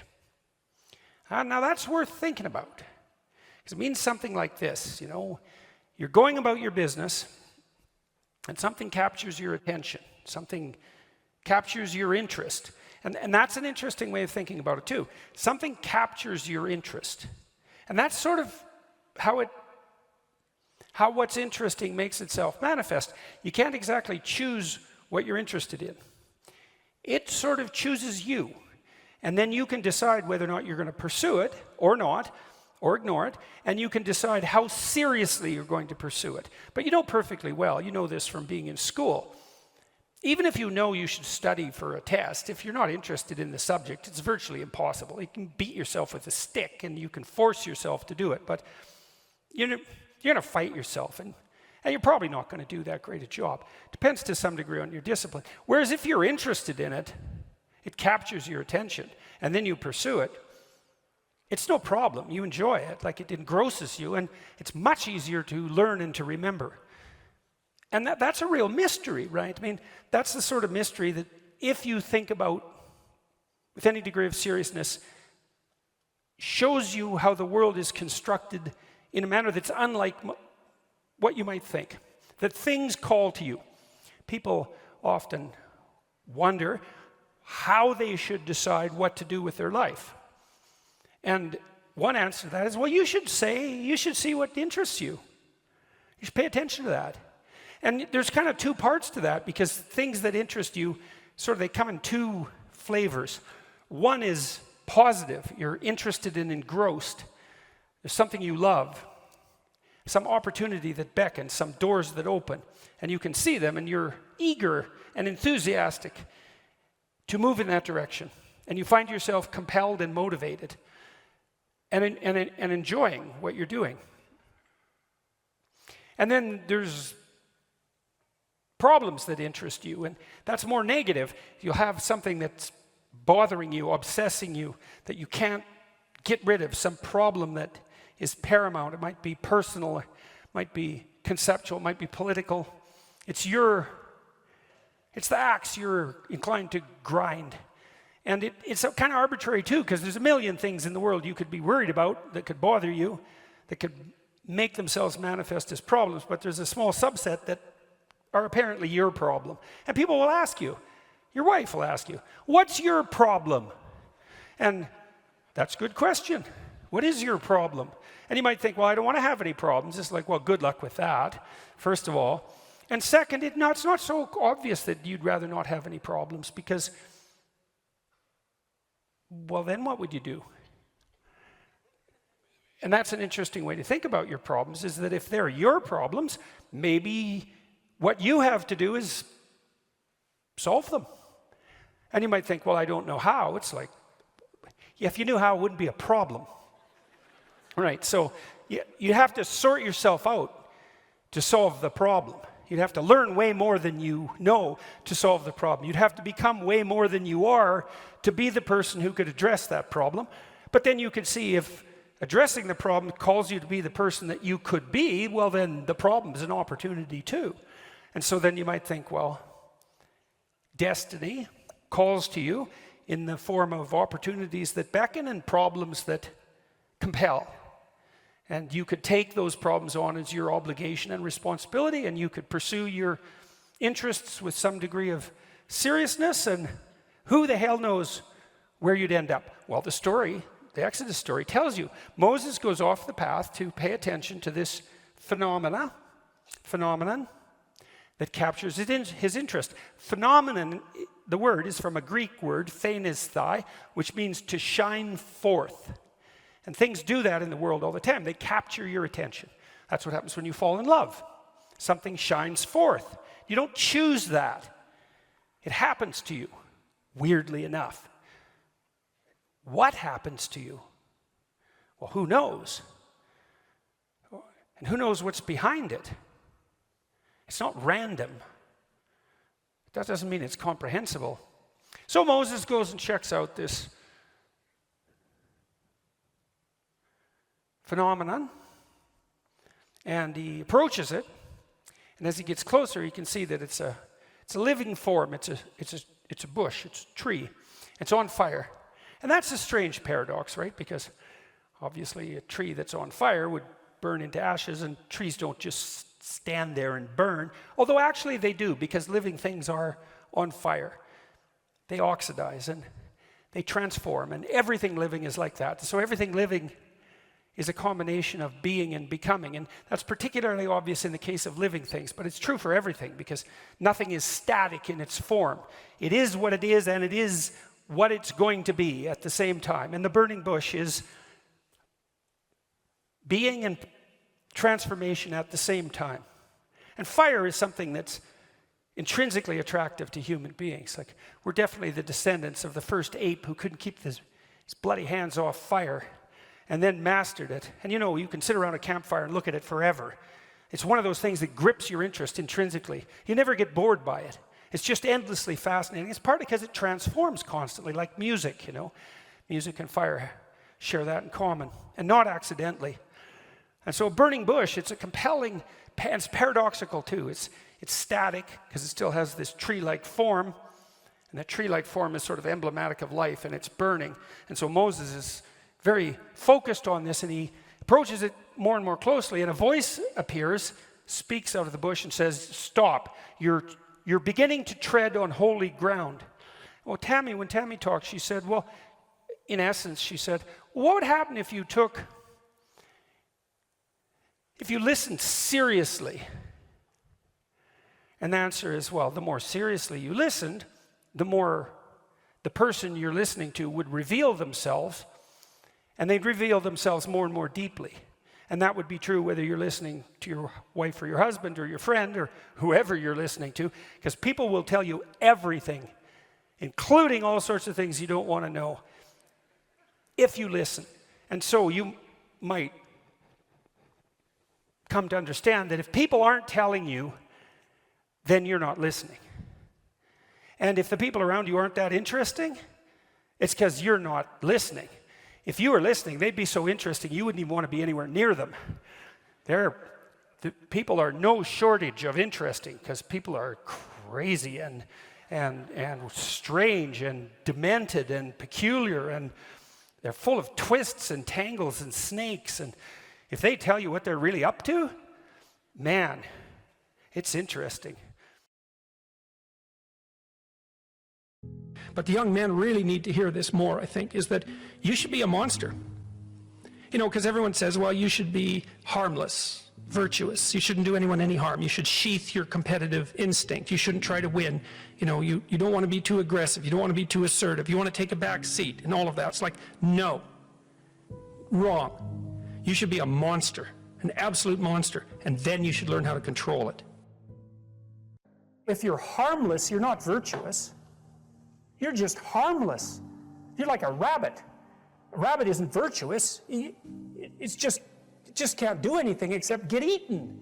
It's not virtuous. If you're a monster and you don't act monstrously, then you're virtuous. But you also have to be a monster. Well, you see this all the time. Harry Potter's like that too. It's like he's flawed, he's hurt, he's got evil in him. He can talk to snakes, man. He breaks rules all the time. All the time. He's not obedient at all. But, you know, he has a good reason for breaking the rules. And if he couldn't break the rules, him and his little clique of rule-breaking, you know, troublemakers, if they didn't break the rules, they wouldn't attain the highest goal. So it's very peculiar, but it's a very, very, very, very common mythological notion. You know, the hero has to be a monster, but a controlled monster. Batman is like that, you know. I mean, it's everywhere. It's the story you always hear. Someone who is incapable of cruelty is a higher moral being than someone who is capable of cruelty. And I would say, and this follows Jung as well, that that's incorrect, and it's dangerously incorrect, because if you are not capable of cruelty, you are absolutely a victim to anyone who is.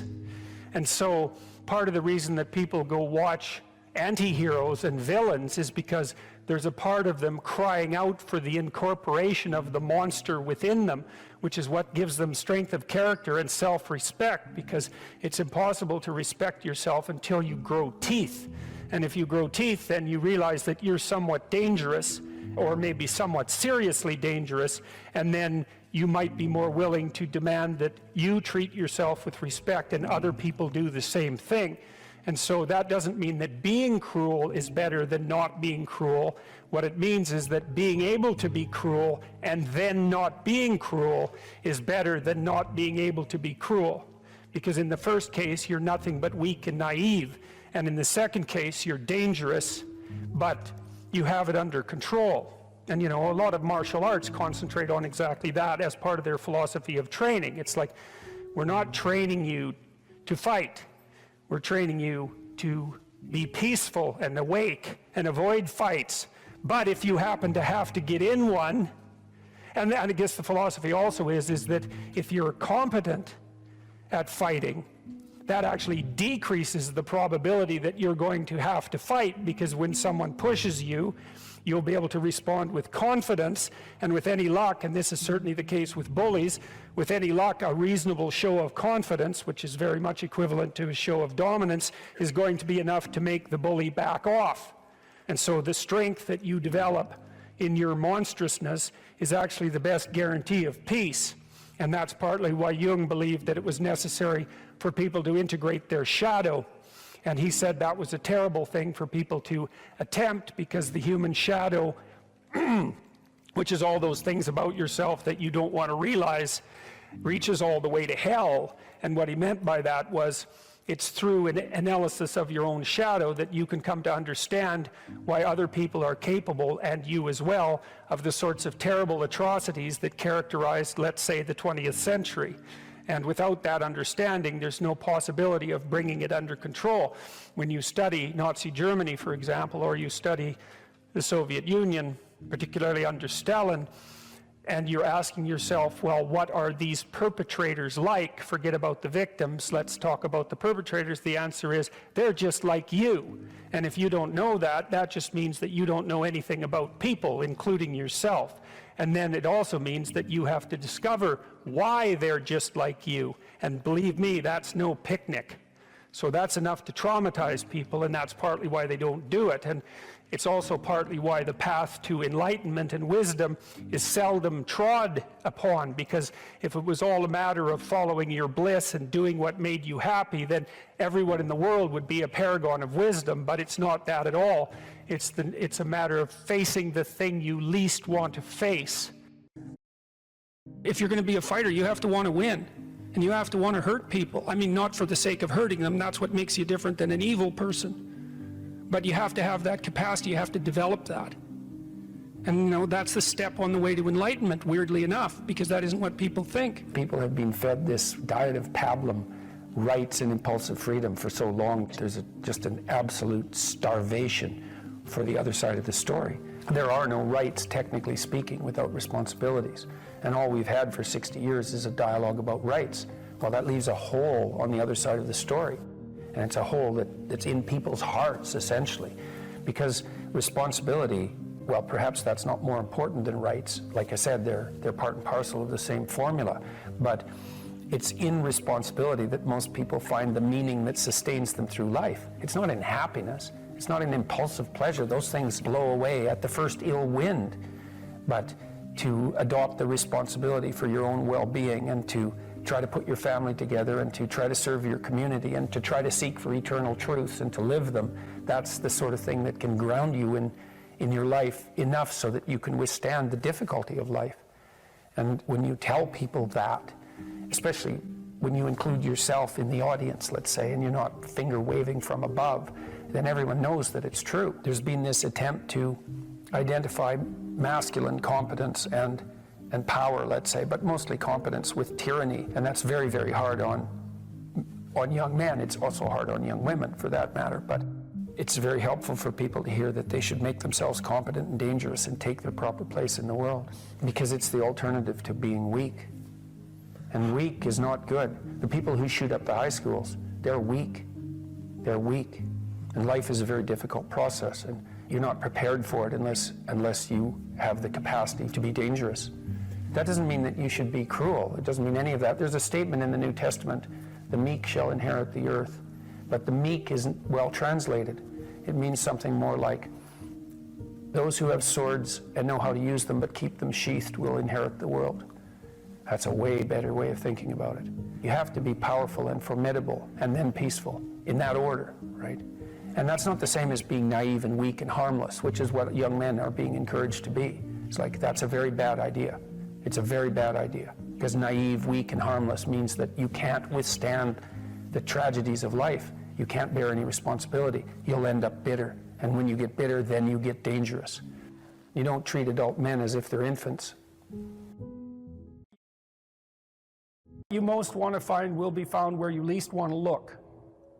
There's this old story that's from King Arthur, and King Arthur has these knights, right? They all sit around a round table, which means they're roughly equal. That's what the round table means. And they're off to find the Holy Grail, and the Holy Grail is the most valuable object. That's what it means. So they're off to find the most valuable thing, but they don't know what it is, and they don't know where it is. But they know that there's a most valuable thing, so in some sense it's akin to them orienting themselves by the star. And they don't know where to look, and so what they decide is, they have the castle, and it's the middle of a forest, and so each knight decides to start looking for the Holy Grail by entering the forest at the point that looks darkest to him. And so what's the idea there? Well, imagine there are things that come easy to you, and that you're fond of pursuing, and that you're happy about pursuing. So you've found those and pursued them, and you've mastered them. So you know all that, but then there's another place that you don't want to go. And so you haven't gone there, and you haven't mastered it, and you're very small in comparison to it because you haven't mastered it. And so it has this monstrous aspect. If what you're doing isn't working, it's where you haven't gone that you need to go. And so I can give you another example of this. So let's say you're an agreeable person, and so you don't like conflict, and you won't stand up for yourself, and you regard anger and the proclivity to provoke and to engage in conflict as something that's positively terrible. It's not only that you're not good at it, it's actually that it's wrong. So that's where you have to go if you're going to learn how to stand up for yourself. And imagine that you're afraid. Maybe you have something like agoraphobia. So there's a whole bunch of things that you're afraid of, and you don't want to go there. But if you want to put yourself together, then that's exactly where you have to go. And so it's frequently the case that what you want to find is to be found where you least want to find it. And that idea is echoed in the prominent stories of dragons and gold. It's exactly the same idea. The dragon is this terrible thing. It's this terrible predatory thing that lives forever and is very, very wise. And it lives underground, and it'll kill you. It'll burn you up in a second. But it hoards gold. And so you have to go there into the dragon's lair if you're going to get the gold.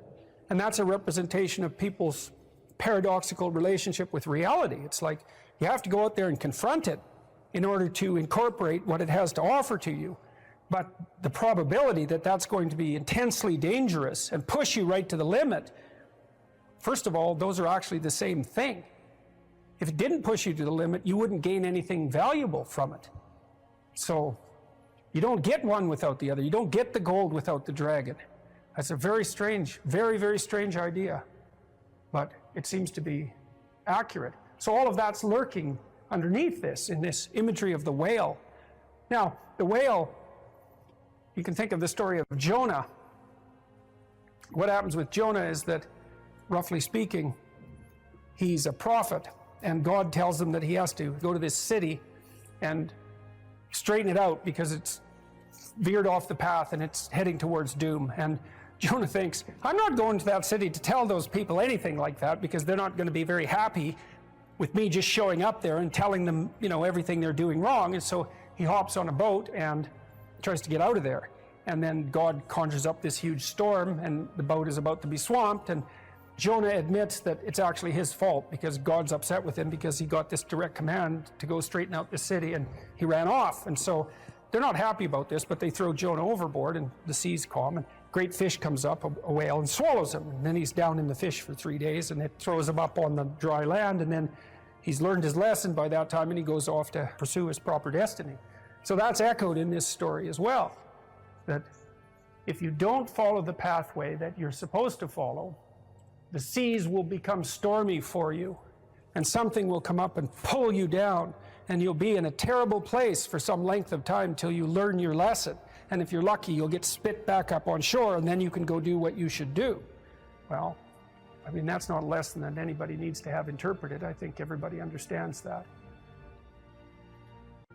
Part of spiritual development is to recognize the satanic tendencies that characterize you and to fully wrestle with them and to integrate them. That's the thing. It's not so much to cast them away, it's to transmute them.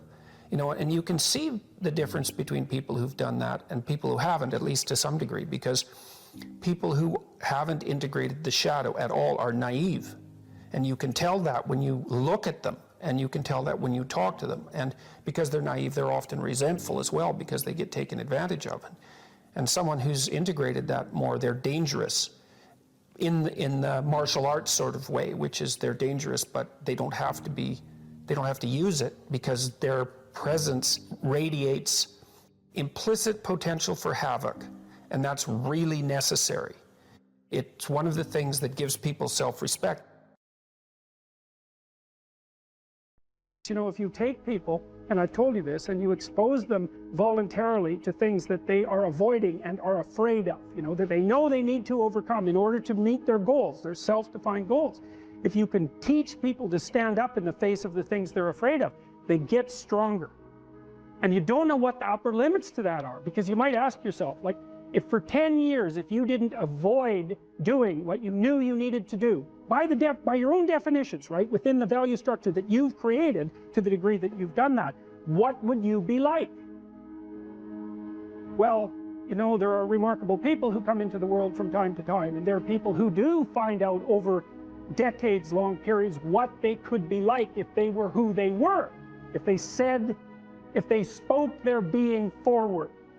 And they get stronger and stronger and stronger, and we don't know the limits to that. We do not know the limits to that. And so you could say, well, in part, perhaps the reason that you're suffering unbearably can be left at your feet, because you're not everything you could be, and you know it. And of course, that's a terrible thing to admit, and it's a terrible thing to consider, but there's real promise in it, right? Because it means that perhaps there's another way that you could look at the world and another way that you could act in the world. So what it would reflect back to you would be much better than what it reflects back to you now. And then the second part of that is, well, imagine that many people did that, because we've done a lot as human beings. We've done a lot of remarkable things. And I've told you already, I think before, that today, for example, about 250,000 people will be lifted out of abject poverty, and about 300,000 people attached to the electrical power grid. We're lifting people out of poverty collectively at a faster rate that's ever occurred in the history of humankind by a huge margin. And that's been going on unbelievably quickly since the year 2000. The UN had planned to have poverty between 2000 and 2015, and it was accomplished by 2013. So there's inequality developing in many places, and you hear lots of political agitation about that. But overall, the tide is lifting everyone up, and that's a great thing. We have no idea how fast we can multiply that if people got their act together and really aimed at it. Because, you know, my experience is with people that we're probably running at about 51% of our capacity. I mean, you can think about this yourself. I often ask undergraduates how many hours a day you waste, or how many hours a week you waste. And the classic answer is something like 4 to 6 hours a day.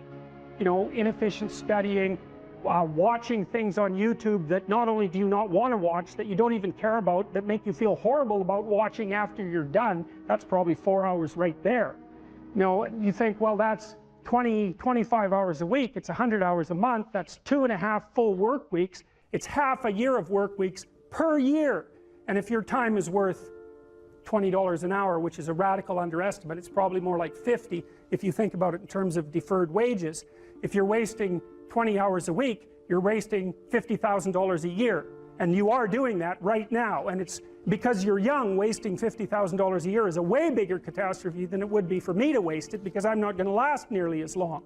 And so if your life isn't everything it could be, you could ask yourself, well, what would happen if you just stopped wasting the opportunities that are in front of you?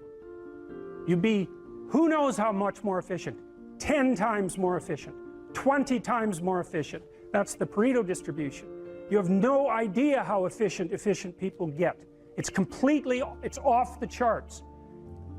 Well, and if we all got our act together collectively and stopped making things worse, because that's another thing people do all the time. Not only do they not do what they should to make things better, they actively attempt to make things worse because they're spiteful or resentful or arrogant or deceitful or homicidal or genocidal or all of those things all bundled together in an absolutely pathological package. If people stopped really trying just to make things worse, we have no idea how much better they would get just because of that. So there's this weird dynamic that's part of the existential system of ideas between human vulnerability, social judgment, both of which are major causes of suffering, and the failure of individuals to adopt the responsibility that they know they should adopt. And that's the thing that's interesting too, is that, like another thing I've often asked my undergraduate classes is, you know, there's this idea that people have a conscience. And you know what the conscience is. It's this feeling or voice you have in your head just before you do something that you know is stupid, telling you that probably you shouldn't do that stupid thing. You don't have to listen to it, strangely enough. But you go ahead and do it anyways, and then, of course, exactly what the conscience told you was going to happen inevitably happens, so that you feel even stupider about it than you would if it happened by accident. Because you know, I knew this was going to happen, I got a warning it was going to happen, and I went and did it anyways. And the funny thing, too, is that conscience operates within people, and we really don't understand what the hell that is. So you might say, well, what would happen if you abided by your conscience for 5 years or for 10 years? What sort of position might you be in? What sort of family might you have? What sort of relationship might you be able to forge? And you can be bloody sure that a relationship that's forged on the basis of who you actually are is going to be a lot stronger and more welcome than one that's forged on the basis of who you aren't.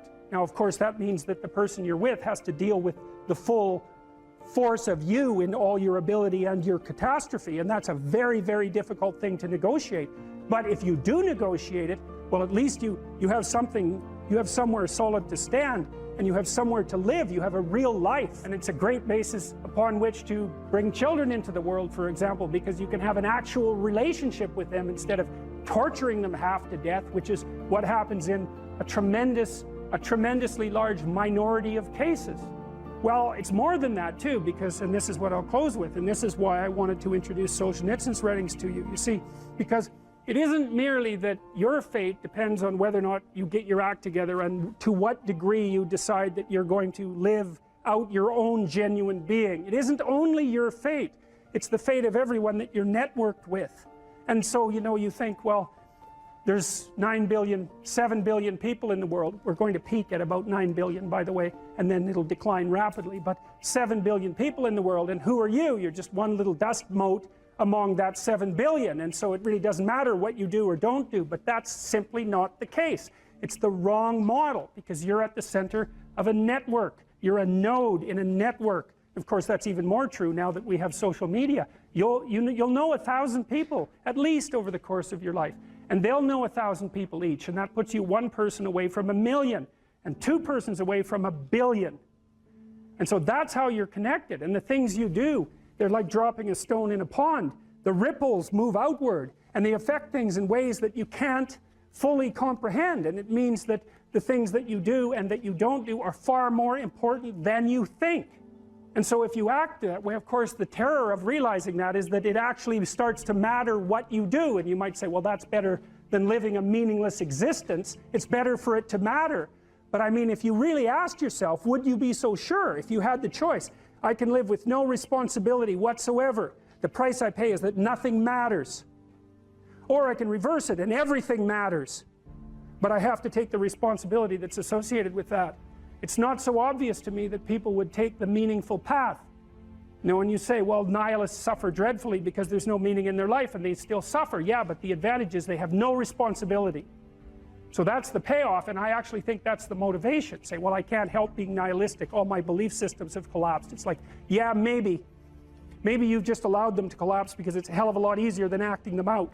And the price you pay is some meaningless suffering, but you can always whine about that and people will feel sorry for you, and you have the option of taking the pathway of the martyr, so that's a pretty good deal, all things considered, especially when the alternative is to bear your burden properly and to live forthrightly in the world. Well, what Solzhenitsyn figured out, and so many people in the 20th century, it's not just him, even though he's the best example, is that if you live a pathological life, you pathologize your society.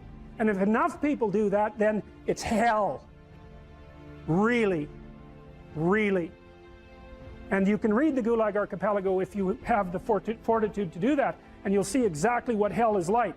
And then you can decide if that's a place you'd like to visit, or even more importantly, if it's a place you'd like to visit and take all your family and friends, because that's what happened in the 20th century.